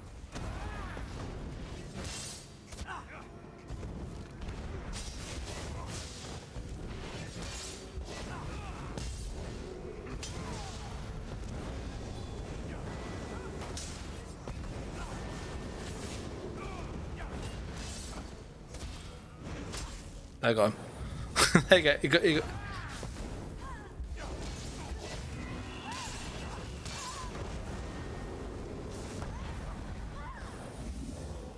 Yeah, I love the beam blah. I find Fisher's death, it looks nice. It doesn't. It's not that practical though. In all honesty.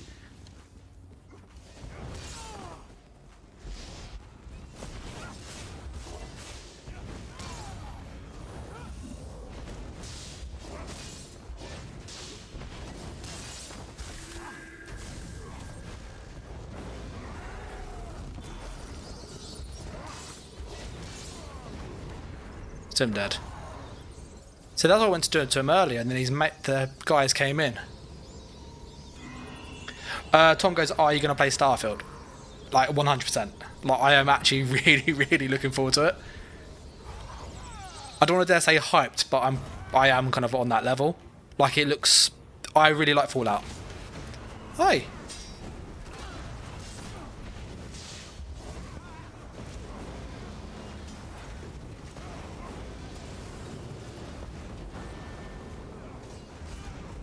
He knows as soon as he gets low.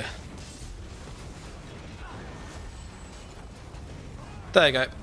11k crit. Like, honestly, I think it's... Like, it looks good. It looks like Fallout in space. It's like Fallout and Skyrim had a baby in space, and that's what you'll get. And I really like Fallout. I really like Skyrim. So, yeah, it could be really good. We should be probably going for the flags, actually.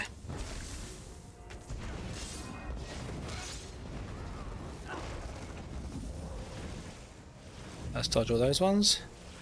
And those ones there. The dodge roll mechanics in this game is silly.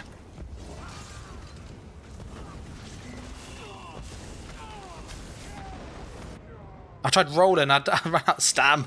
Savage. That was a big impale though. Yeah, I think the whole... I think it says 270,000 lines of dialogue, which doesn't mean much to most people, but I think Fallout had like 140,000, but that had a voice protagonist, so that's somebody who, in the main story, like you're going back and forward with. So a lot of the like dialogue options are going to be from there. And Skyrim had like 90,000, so like this game has more, like significantly more, and it's not even voice protagonist. So there's going to be like so many conversations and interactions you can have, and so many pathways hopefully to do stuff, which I'm really looking forward to.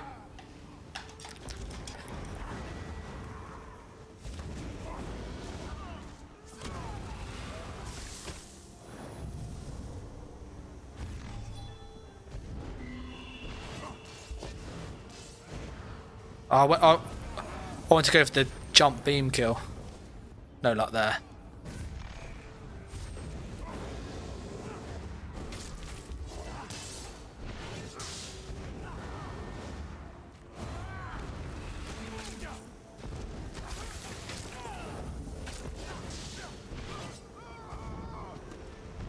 There, I got him.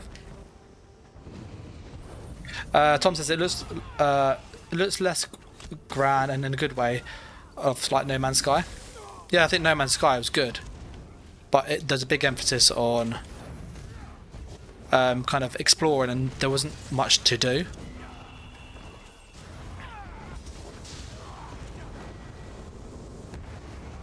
And I think that was a big issue. It's just like very open, especially when it first came out. I'm not gonna lie, if I was playing against somebody like doing what I'm doing, I'd be so pissed off. Thank you.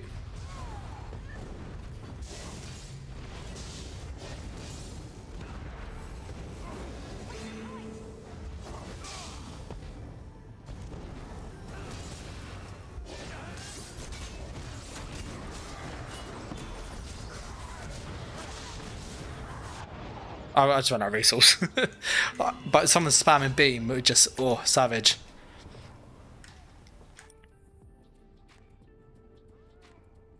Who's that? We'll go for that. I think I killed him a few times, that guy. We've marked him, we have, so we'll go find him again.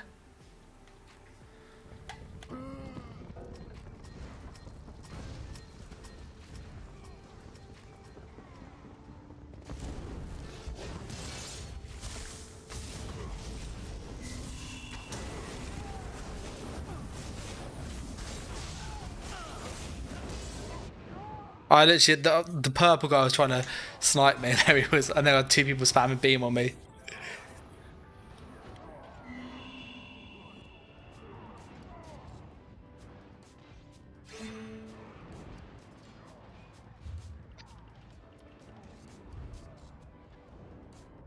Yeah. The Eight have abandoned us. The point is lost. I'm going to put on my Silver's Light version. I prefer that. Damn, they've taken Just because you get a bit more sustain.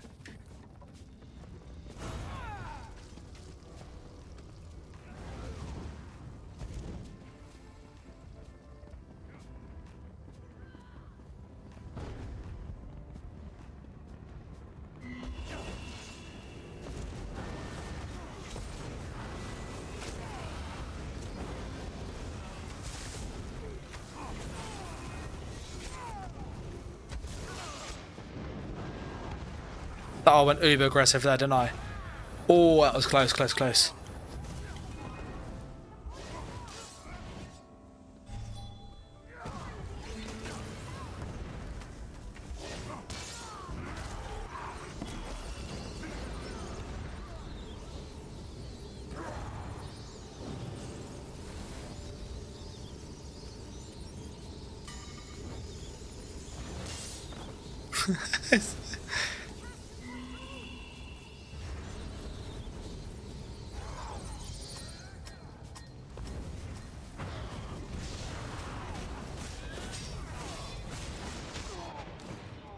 When you got two of them in, it's the deep fish and the spam.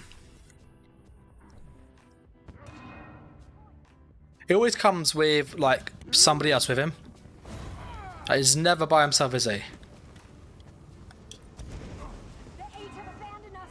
The point is lost. Like never by himself, that guy. Yeah, I'm using 5 medium armor.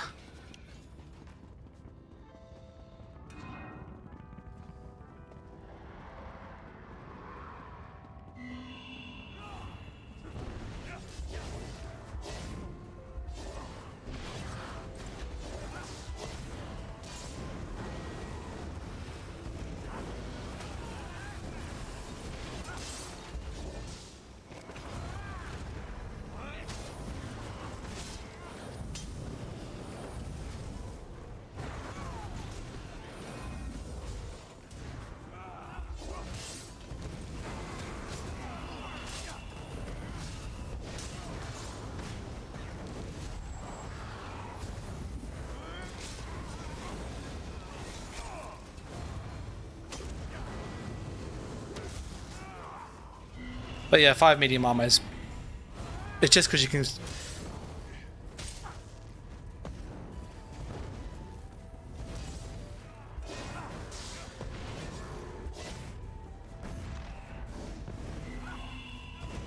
Ah, I got him.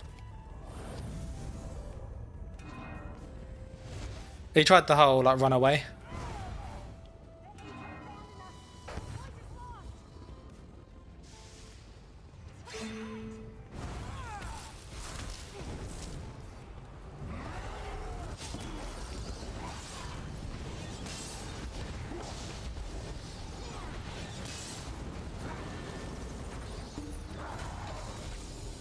Yeah, 21 kills. That's good.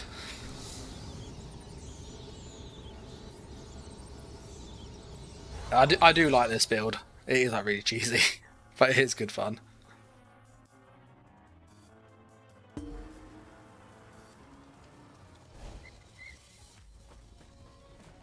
For the full loadout is this, so I need to charge that quick. We've got Absorb Magicka on this, just for more sustain. 1 Magma Incarnate, Deadly Strike, we're using Deadly on the body, times 5. 1 Magma Incarnate Heavy and 1 Sash Light, so you get the 5/1/1 bonus if you have Undaunted. We then use 2 Jewelry of Citadel's Light and 1 Oakensaw. Ideally, I'd go all infused Magicka Recovery because we don't need a big Magicka pool because the scaling on Beam isn't really high on the tooltip. So you might as well just have extra sustain to spam skills like heals and stuff. And that's what I'd do on like the proper build. So when it's kind of finished with infused and stuff, you have like 2,500 regen roughly. And if you pop a potion, it's like 3,500, something stupid like that. Which basically lets you spam this for free and spam this for free. Because like you have just so much sustain coming in, it's ridiculous. Which is kind of why this is like really tanky. Because you can just spam heals and spam damage stuff, which also heals you. You want to go with the Stand Morph by the way, because it makes your sustain easier and it gives you minor breach for more damage. And then Javelin, because obviously it stuns them, and you can spam this as like the way to charge up this, because it bypasses armor. So although it does low damage, because it ignores the armor and it gets more damage the further away you are, you can fill this up quite quickly.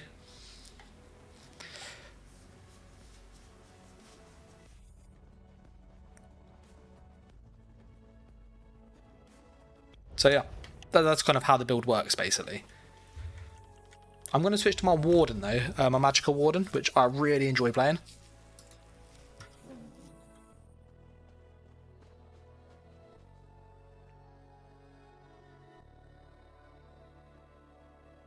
I'm going to end that poll as well. And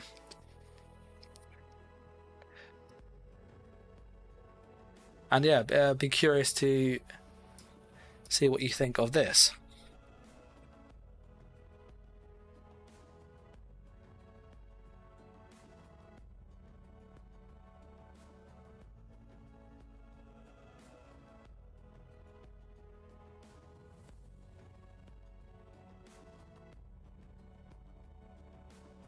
Yeah, so I've put a poll up. So the question is going to be, what class will be best next patch if nothing changes for PvP?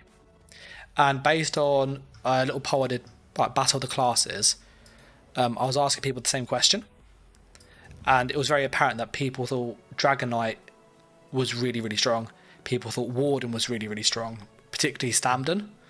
And people thought that Necromancer and Nightblade were also really good. But Dragon Knight was always eking out top no matter which way I did it. It was always like Dragon Knight, Dragon Knight, Dragon Knight. So yeah, curious to see what you think.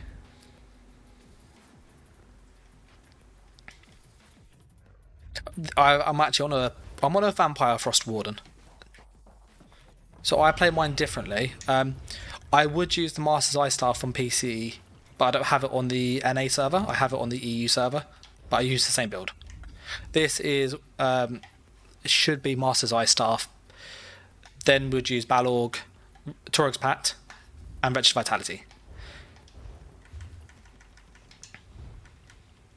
Cheers, Date, with a little coffee.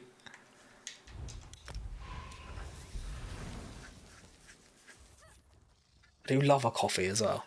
I don't know if it's a British thing or not, but like, there's something about it. Oh, they declined. But no, something about a coffee. Like, I really like latte. Yeah, it's just it's something about the smell and the taste. The aim of this Warden build is we use Frost Clench as the spammable.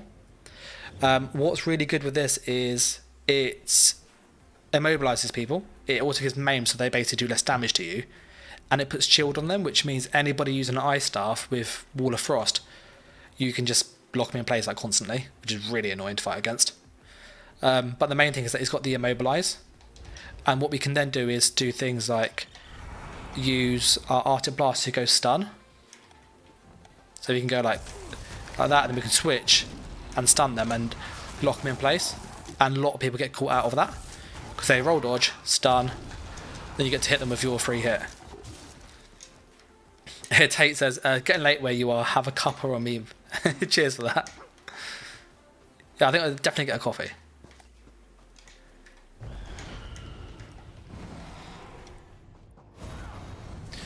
On this, we use a lot of healing skills. We've got Resolving Figure as like just a really good heal over time. Budding Seed as a good heal over time with a massive burst heal if we spam it, or we just sit inside it. And we have Arctic Blast, which stuns, so it's a good kind of crap for being hit. Let's get out of the way type thing. And this is all our damage stuff. So yeah, it's a pretty. I said this is a well-rounded build, and we get a lot of bonus damage from the Torag's Pact glyph, which we absorb Magicka to help us sustain. So although we have like 1600 roughly, with this it's like an extra 600. So we have like over 2k regen because of how often we can proc the glyph, and we also get the bonus damage. And we have the Betty too, so about 2.5k regen without potions. So like loads of sustain to spam stuff.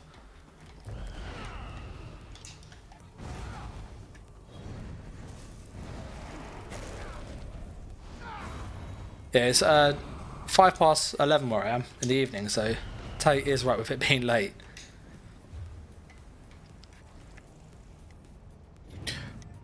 I'm thinking of next patch, and what do you guys think as well? About 4 or 5 patches ago, where Zos clearly wasn't doing anything to make the game move in a positive direction personally, I started making kind of just really silly builds. Like, that were kind of effective, but just things that were like really trolly or really broken. So like the Darlock Bray build came from that patch, where I basically just, you know what, let's sit in cloak as much as we want. I made the beam blah the first version. Let's spam beam to kill people. Like, can we actually use it as spammable? I followed up with like the mist form build, where you spam mist form, and that worked really, really well. And we can, yeah, literally just spam mist form with proc sets and kill people with procs, and it was really stupid. So I'm thinking of kind of doing stuff like that next patch if things don't change. Kind of going back through and just going kind of, what silly builds can we make that are just like cheesy but trolly and fun. This looks like Team Warden. Oh no, there's only 2 of us. Yeah, so I'm curious to see what you guys think, really. I will probably put a poll on YouTube and see what people think.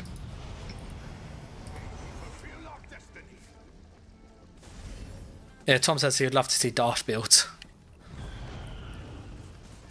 I had a build which I never released, which is called, it's kind of like the floor is fire. The floor is lava, sorry. But it used ice.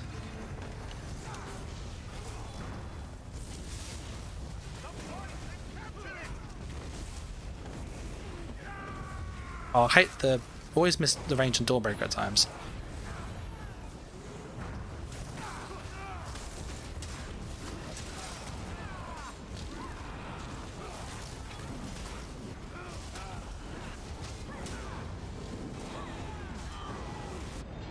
Yeah, I need to get used to where the skills are on this.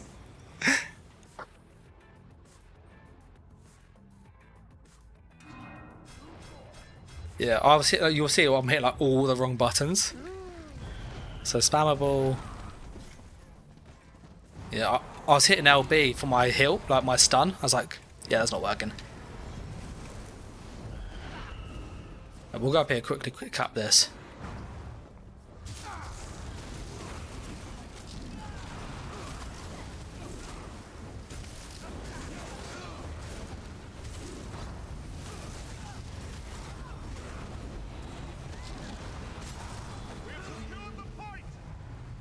Spot the vampire in PvP like mushrooms in wet grass.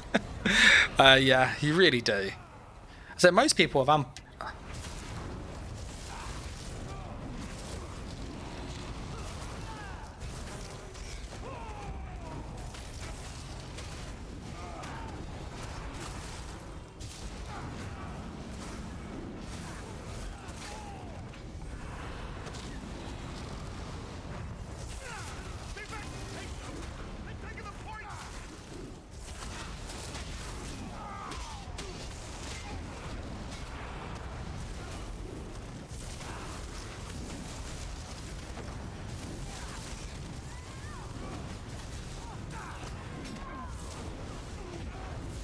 You'll see that this has a lot of healing power.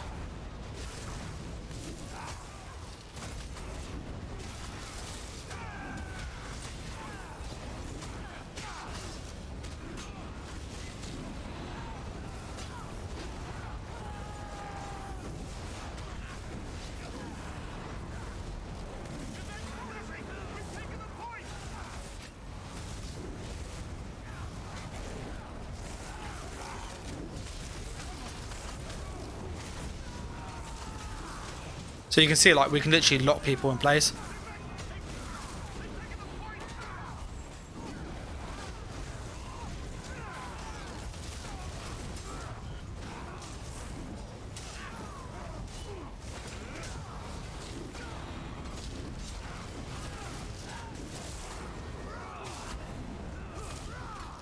Yeah, he tried like spinning and Just because of how much CC we spam, it's like really annoying. And you get a good amount of healing with this.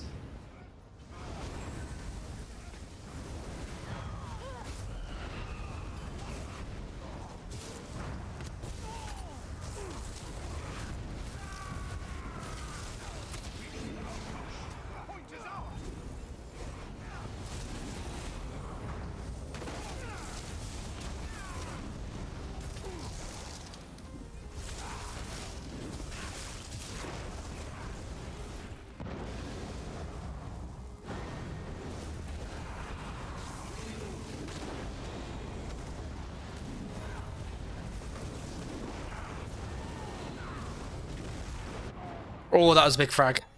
How much is that a frag? I let go the block here, 5, and then prop the Fury to 10k.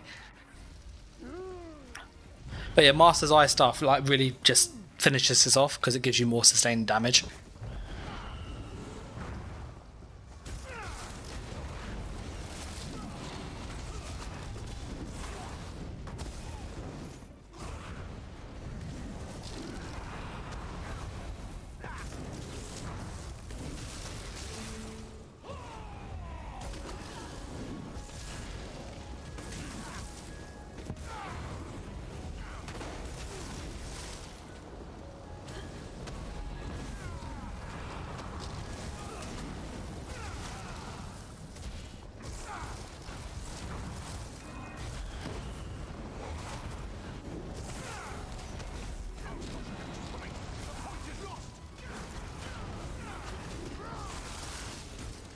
Like, just be able to just lock people in place. It's so annoying to fight against. It's a real support build.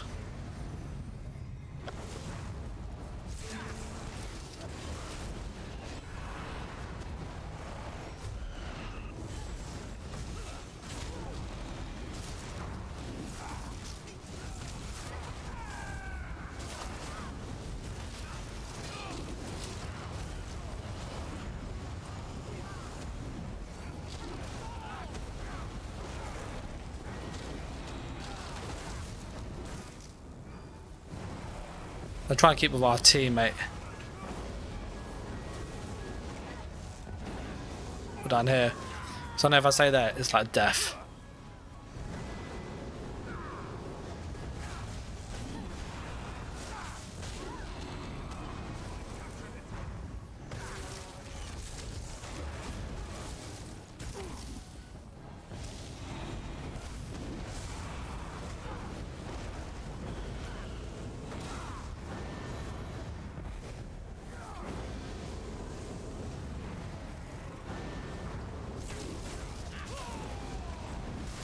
That's him dead.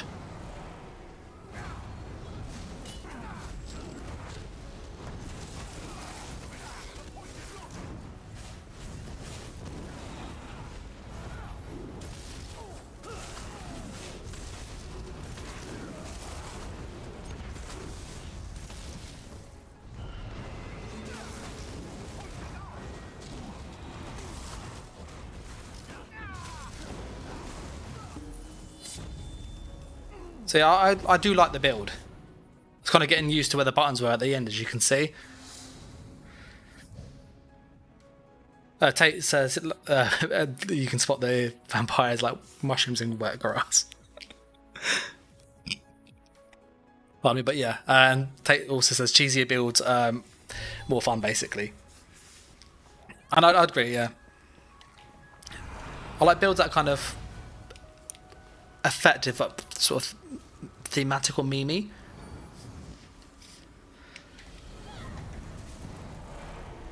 And it's still like daft stuff you can do in the game with certain set combos and skills.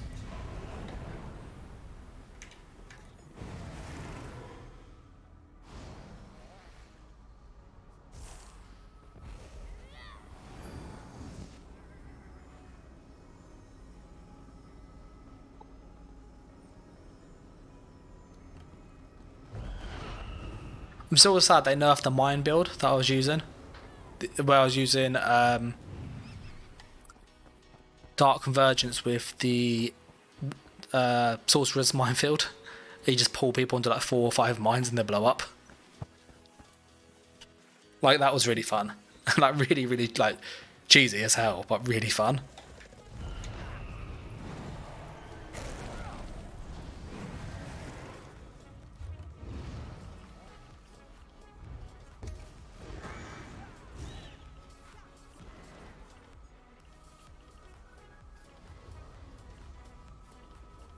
We should probably get that. Let's get that.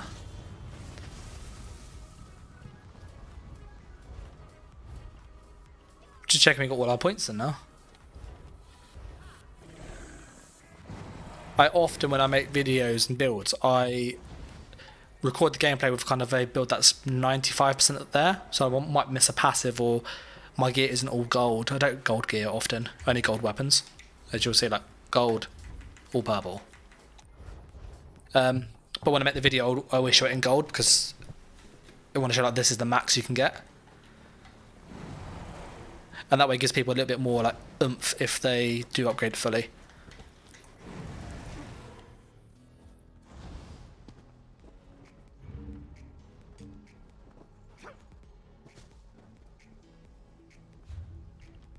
I think this will be my last one for the night because it is 11:15 where I am, so coming up midnight after this match.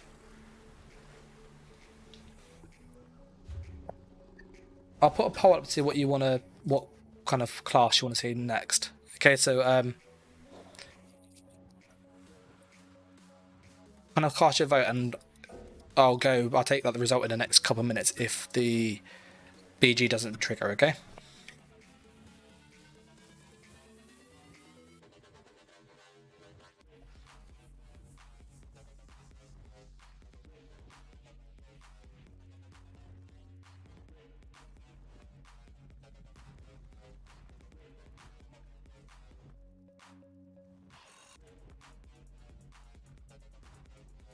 Yep, there's a poll up, so I'll give it 3 minutes at 20 past. If there's no distant queue, I'll go with whatever's up there. Tom says he has tens of millions in ESO, easy money doing writs. Never golded any gear except weapons. It makes so little difference. Yeah, 100%. I think a lot of people really think that having like gold gear is essential, and it's not. Like, and it's very similar in PvE as well. Allegedly, the developers use testers that use blue gear in dungeons on like that hard mode and stuff, kind of showing that actually, if you just know mechanics, you can get through the game with like suboptimal gear if you know what you're doing. And PvP is the same in that, as long as you got like the weapon damage, you can kind of go from there. Yeah, honestly, Tate, you're looking like less than 1% difference in stats. So like you might go from, if we look at this is like in pen, I think one gold in pen is 128 crit resist. So you get like 4, 8, 12, 16, 20, 24, 28, which when you kind of add it all up, in all honesty, is not even like an extra 1% mitigation. And because the game rounds it down, it actually counts as 0 anyway. Yes, you get the advantage of more resistances, but again, it's like 1% at most. And so like being hit with a 10k hit and reducing it by like 100 damage max, not going to make much difference if you live or die in most cases. The only time I would say it's worth doing gold on armor though is if you use well fitted. It sounds daft, but I think it goes to like 5.3% or 5.6%, something like that. And that can be quite useful. Because it doesn't sound like a lot, but when you add it all up, it's a lot of extra bonus percent. But that's the only time I'd ever gold something. Or for like trials and stuff. Takes on a Heidi's emptiness, or an ineptus, sorry, behind top tier gear. The poll says Magsulk, so we're going to go on that, okay? I don't know what it's using, but we'll just give it a go.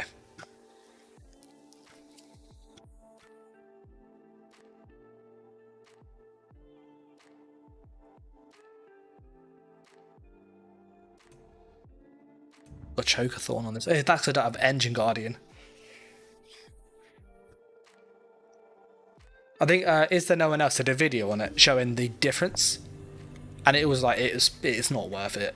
You're looking honestly like 1%. So what's this one using? Oh, this is my somewhat typical Sulk. Do I have the bits to make?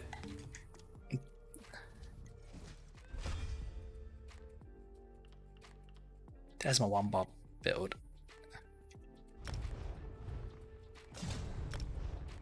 Yeah, let me. I've got to grab something from another character. Oh, this is when I find out my bank isn't big enough for stuff. I think this one has Oaken Soul. I made a 1-bar mag Sulk, which again I didn't make a video on. I don't think I did. Maybe I did. And it was pretty useful. Yeah, I'm just switching class to grab something quickly.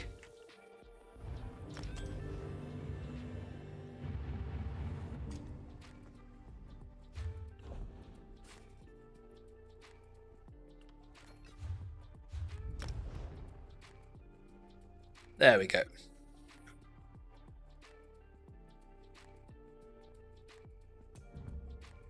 Yeah, I like Mag Sulk.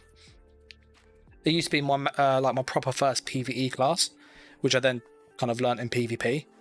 And then Warden came out, and Warden was like everything I wanted in a class. It was so good. Magical Warden, that was. I want the... Yeah. Not that dude. Oh, it's that one there.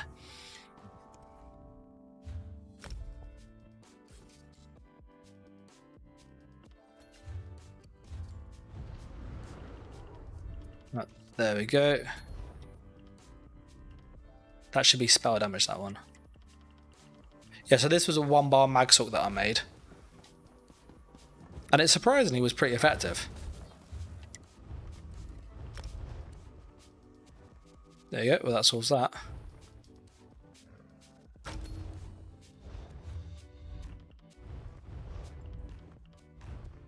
I think the thing with Mag Sulk, and Malcolm's a very good Mag Sulk player, and same with Pelican ESO. The Mag Sulk really excels against squishy targets. Anybody with 20 to 25,000 health, Mag Sulk would decimate like ridiculously quick, because their combos are in like intervals of 3, and because all the damage lines up on the 3rd second or thereabouts, you end up doing 15, 20,000 damage instantly. And then if you have the execute on them, it just pop. So you can find that with a lot of people that are somewhat squishier, you can just nuke, absolutely like, destroy. I'm looking for a guild house that has the thing to let me charge my ultimate up. Tom says Mag Sulk's his main for everything, although he has 18 characters. Yeah. I had the same issue on Xbox EU. On Xbox EU, I have like a ridiculous amount of characters. I think it's 16 on there. And I think it was like 1200 CP before they changed CP. Like, that's how much I played it.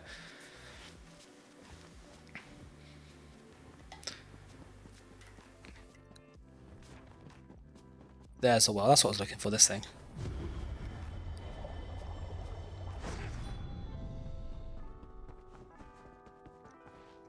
Yeah, Tom says, just going full glass cannon. Basically, you nuke or get nuked is kind of the playstyle. I think we need to feed as well. Yeah, we do. Which, that's actually really important on this.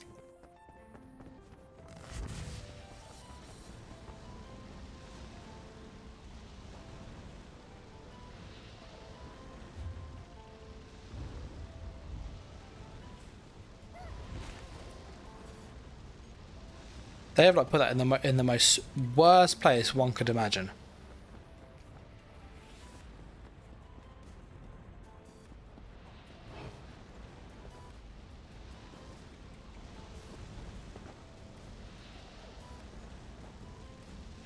I don't want to feed. Why can't I eat it?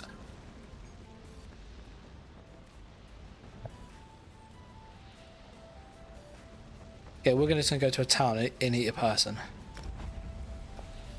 Full PvE gear. Yeah. I did it on my PvE Sulk. I had a heavy attack build which I took into Battlegrounds, and this was before they made heavy attacks not work in PvP as well, and it was so stupid because you could literally put down Wall of Elements on the stairs like in the ice map and just sit around here, and anyone that walked on would take like 10-15k damage in like 2 seconds. It's like so much damage. You're like, yeah, this probably shouldn't be a thing. Can I eat something without getting a bounty? No.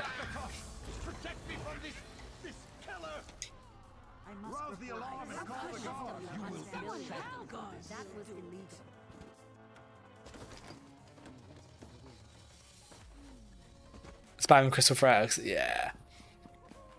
Crystal frag spam's quite good actually. Like I wouldn't recommend it as a for a proper build, but it's definitely got its uses. So for a 1-bar build, it is like the best spammable you can have, just because it heals you and it's got that proc where it like can double cast. So I'll show you what I mean. So like against this guy here, I'll cast Crystal Frag, and then sometimes it will proc, and when it does proc, you'll get like the double like that. So what you can do is do that and then roll like that and get the double against each other, which against a player, if you're paying attention for it, it is like a lot of extra damage. And it doesn't always proc, but that like double proc against a player is a lot of damage.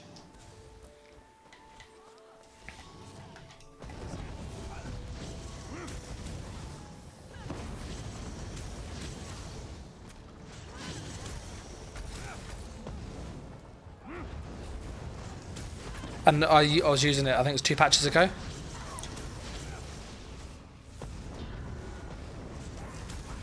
No, we're literally just doing this. And then put the execute on, and you wait for the curse to go off or the frag to proc.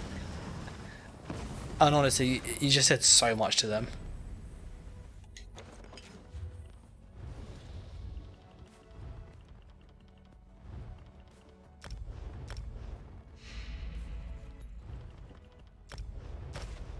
On this one, I'm using Trainee with Oakensol, Crafty Alfie, Chokathorn, which should be Engine Guardian, I just don't have it. But I would say Chokathorn is quite nice actually, because when you cast Crystal Frags, you proc this passive called Blood Magic, which then can proc the heal from Chokathorn. So you can get access to the Chokathorn healing really, really easily. So it's actually not a bad monster set for this kind of playstyle. The only issue is because you streak around a fair bit if you need to, because you don't have shields. It's a bit... and then I'm using Willpower on the front. We've basically gone for more spell damage on this, rather than like really high max magicka. We've kind of gone for a good balance. So 3-6 spell damage, 33k magicka, so it's pretty balanced. And you'll see in a sec, so if I... or not, that guy just went. When I get that heal, you'll see the Chokathorn will pop out at some point. So I'm just going to use that as my heal. And it is like, it is a chance thing, but because you can cast it so much.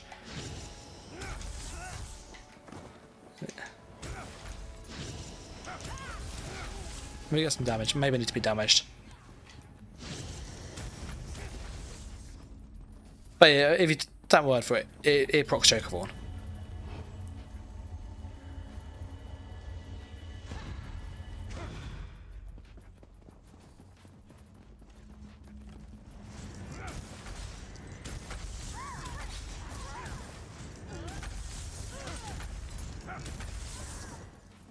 So I could try and get to proc.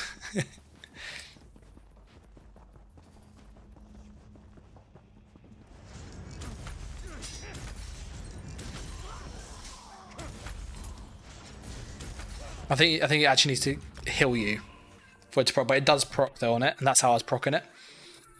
Tom says vamp for that passive which increases crit attacking from stealth, so you crouch open from a heavy flame destro back into force pass. Passive that increases crit attacking from stealth. I don't think it gives you crit chance. Your thing is strike from the shadows. It's just spell damage.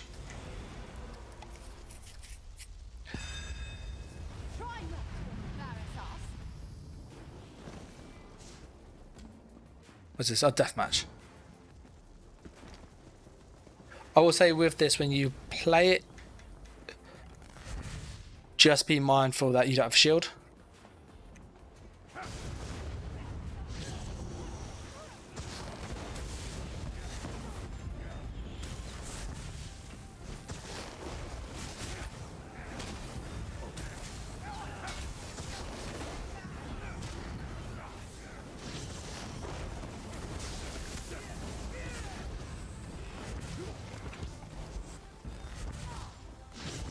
You have streak to get away from issues like that.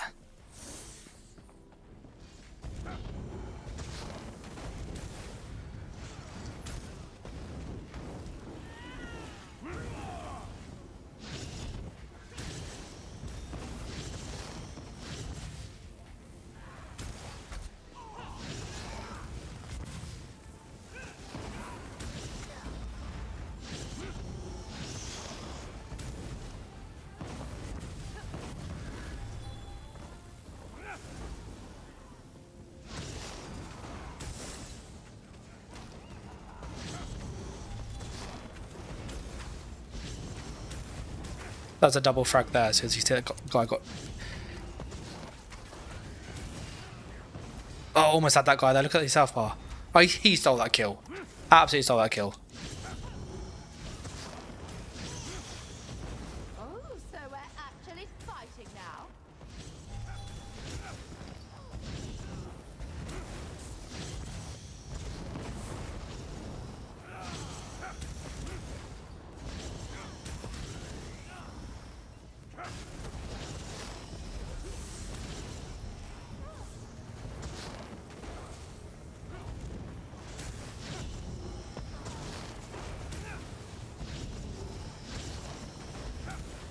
That healer's...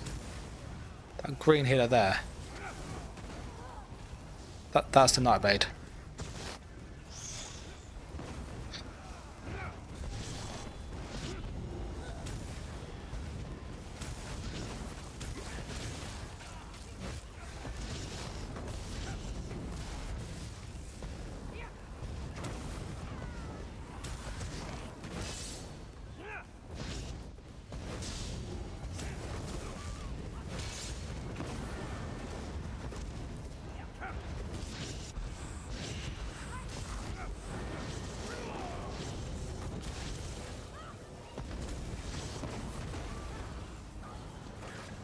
Oh, it's pretty good for one bar build.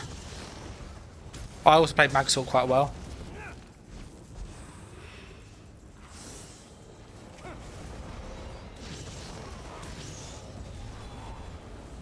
Take that major brutality.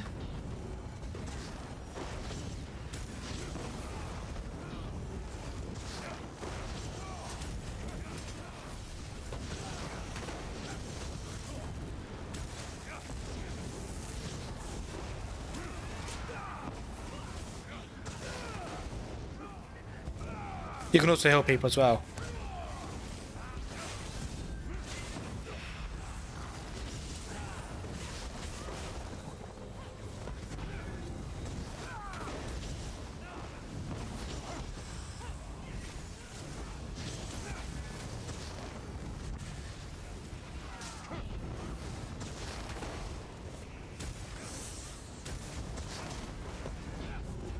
You got the healer at the back.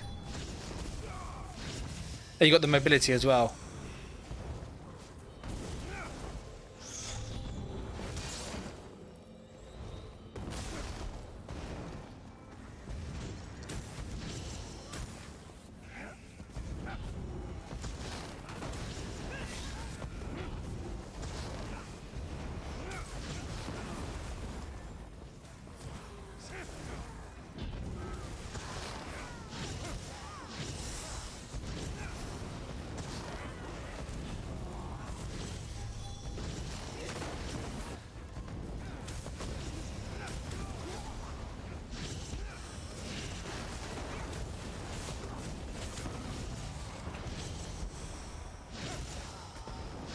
So I like Magsorg, as you can see.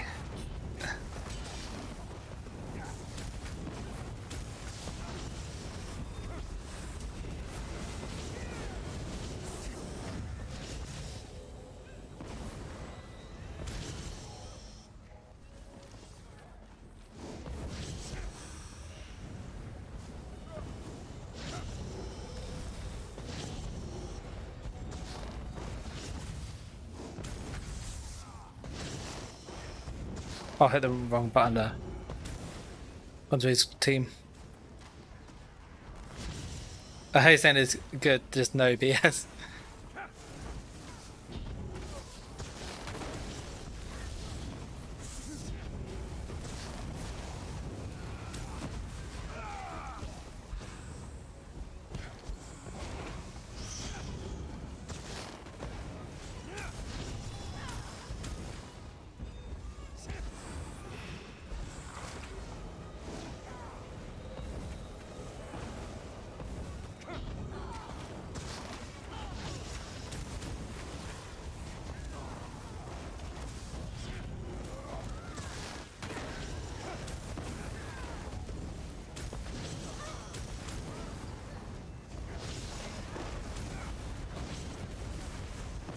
Oh.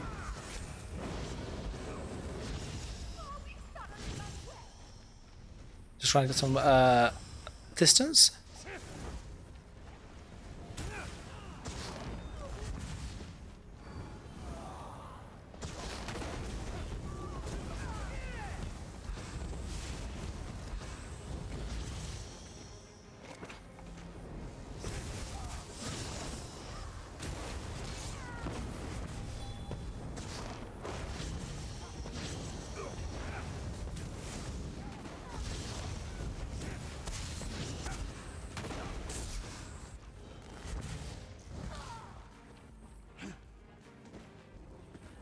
Tate said Magsort's always been his kind of go-to.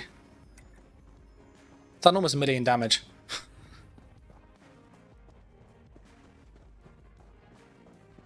He said with skill players leaving ESO it's almost viable.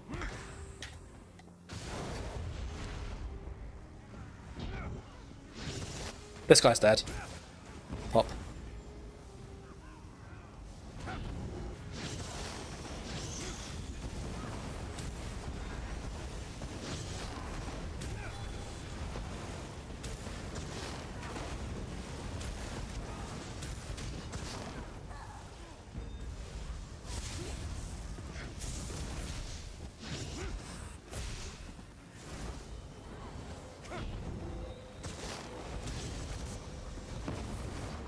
I did push the streak, there it is.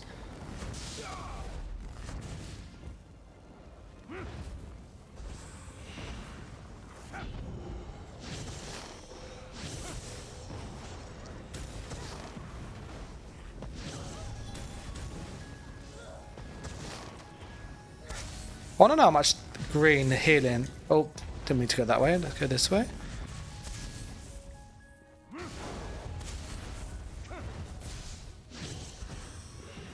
How much green has that healer done? Healing the guy. 400k. It's just lots of big burst heals like that.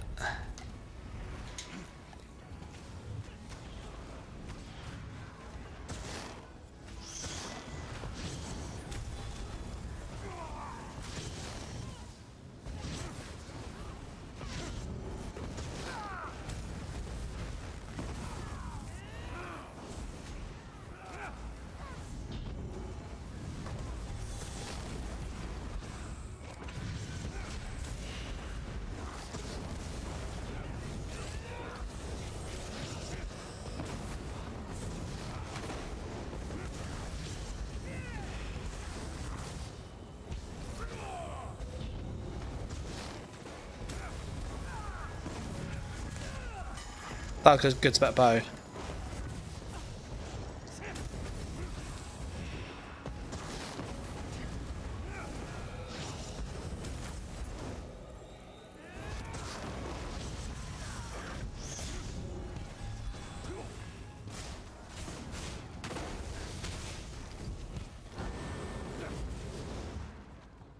Streak is so good. Like, so good. to get away from the problems.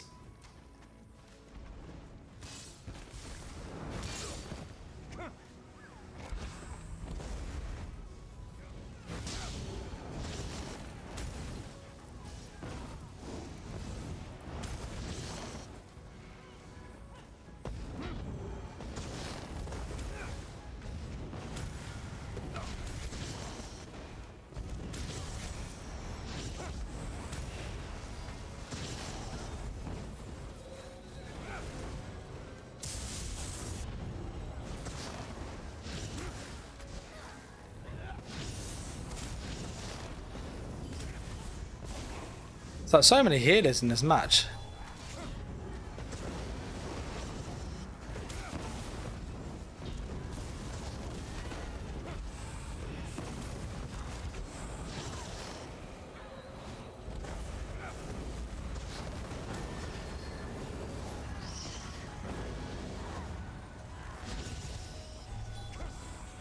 But yeah, Mag Silk, the mobility on it is really, really good.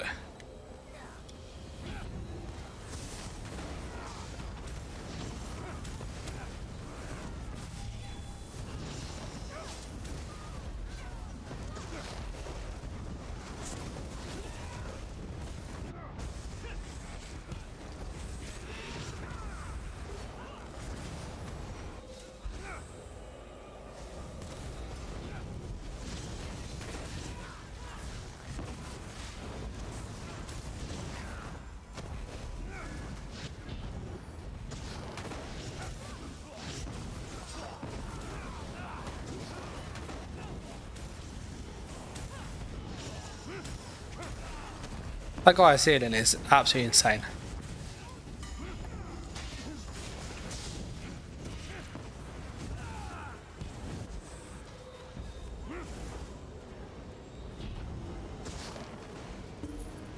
Alright.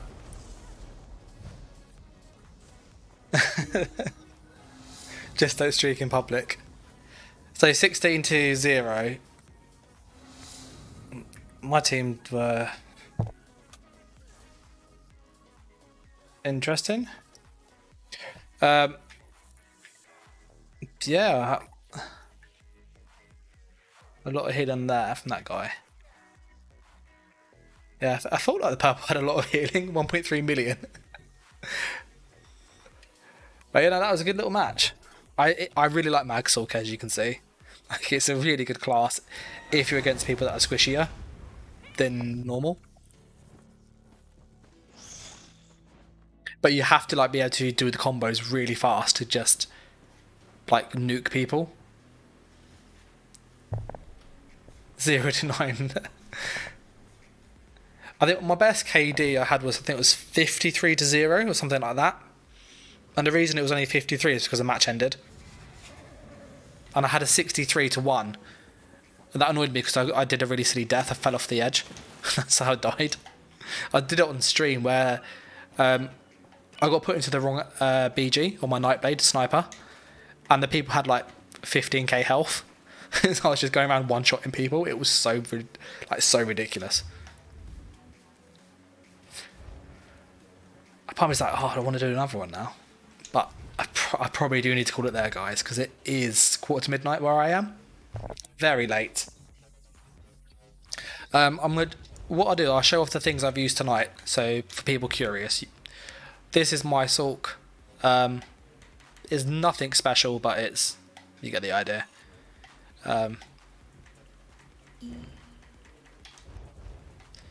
then I'm gonna just show you the Nightblade and stuff. So for anybody that is curious what I've used tonight, you can see them there. And so my builds, they still work kind of on the whole, considering I haven't changed them in 2 patches. And then I will call it there. If you do get questions between sort of now and the next stream or video, I do have a Discord, so you are welcome to join. I'm just going to put a link in the chat for those people that want to. Obviously you don't have to, but as I said, it's here if you want. So there's the link to the Discord. For the Templar build, we're using Cyrodiil's Light, 1-piece Magma Incarnate, 5-piece Deadly Strikes, medium, all impenetrable if you can. And then we are going with Magicka on all of those pretty much if you can. Try something the big pieces ideally. Jewellery, 2-piece Cyrodiil's Light and 1 Oakensole. All infused magical recovery if you can. Consumables for this build, you want to use something with magical recovery. Citrus Fillet is the best, but you could use like Witch Mother's, that would be also okay. Something with health and magical recovery is essential. This just has bonus magicka. But that's the Beamplar for those people curious. Skills, Radiant Glory heals us when we do damage. Is an Execute, is our spammable, really OP. Power of the Light, Major Breach, bonus damage, helps get people into Execute range. Javelin bypasses armor, charges this. And we've got 2 heals, and our ultimate is the Vampire ult, which is an all no button. Use that if things go south. I'm going to show you the Warden and then the Nightblade I used. And you can kind of see that these are kind of like mini, here's the build, like bleh. Cheers, Tom. For the Magical Warden that I was using earlier, this is more of a support damage build. So it's kind of, you can kill people with it if you combo well. But it's really good at like supporting the team with lots of control. For this, we are using Willpower. Ideally, the Master's Ice Staff would be great. That's from Dragonstar Arena. 2-piece Balorg. And then we're using Torag's Pact on the chest and all the body. And then Wretched Vitality. On the back bar, we have Wretched Vitality Restoration Staff. The idea is Torag's Pact is active all the time. I think it's that way around. Yep. But Wretched Vitality is only active on the back bar. So when we swap to the back bar, we can get this buff, switch to the front bar, keep it on us. To proc that buff, we just cast Ice Fortress when we're in combat, and it will give us both regens. Really, really good. The loadout, as I said, is this. So Torag's Pact and Wretched Vitality. A bit expensive to make. Skills, we're using Vampire, Spammable, Deep Fissure, Frost Clench for the Immobilize, Fetcher Inflection, stroke skill of choice, Bird of Prey and Dawnbreaker of Smiting, with Ice Fortress, Vigor, Arctic Blast, Betty, Budding Seed and Thicket. Budding Seed sits on the floor and we fight inside it, gives us a heal over time, a big burst heal every 5 seconds, always keep this up. We use Vigor if we are being pressured, gives us armor and healing, and Arctic Blast is a stun if we get damaged and we're low health, we can use this to stun them. Or you can go Frost Clench, let them roll dodge and stun. That helps you land Fissure and the Vampire Spammable. Try stat food and potions on this with the Atronach Commanders. The other build I used was the Nightblade, so I'm going to show that really quick too for those people curious. And for anybody that has joined, I'm just showing some of the builds I used tonight, so you can see all of the stuff really clearly. And as I said, if you've got any questions between now and the next video or stream, there's a Discord that you can join. And yeah, you can ask questions, share your stuff, you know, I'm quite laid back. Yeah, on the Nightblade, this is a 1-bar build using Oakensole. I have put it on another character, but you'll get the idea. We're using Way of the Fire, so we use a Maul, 1-piece Krug for more pen, and we use Wretched Vitality. As long as you have Wretched Vitality on the body, predominantly with medium, and then 1-piece Fire chest, everything else is okay. You want to go weapon damage, and then I would go Oakensole Swift with speed or weapon, or so speed trait, so Swift, and use the weapon damage if you can sustain, or go with a stamina recovery if you need the extra sustain. Food, we use Tri-Stat food, so Sugar Skulls, and we use the Lava Mundus, and we are a Vampire Stage 3. As it's Oakensole, we get all the buffs, but we use Concealed Weapon, Killer's Blade, Shrewd Offering, Big Burst Heal if things go south, Cloak, Relentless Focus, and Incap. But yeah, that's kind of all of the builds that I've used tonight. If I've missed something, just feel free to rewind or message in Discord. But I'm going to kind of call it there, guys, because it is late where I am. Once again, massive thanks to everybody that has tuned in, and that's obviously asked questions, taken part and stuff. And a bigger thanks to all the people on Patreon who help just keep the channel afloat. Really, it really means a lot. So yeah, just a massive thank to those people there. If you want to support, obviously you can, you don't have to, but we'll put the details in chat if you want to. And I'm going to say a huge thanks as well to Tate, who just helps support the stream, helps support the channel. It really means a lot, and it really helps make these things possible. So just a massive thanks to him. It's really helped just get better equipment, clearer audio, better video quality. Just, it really helps, all that support. But I'm going to catch you in the next video or on the next stream, guys. So I'm going to say thanks for watching. Take care, and bye.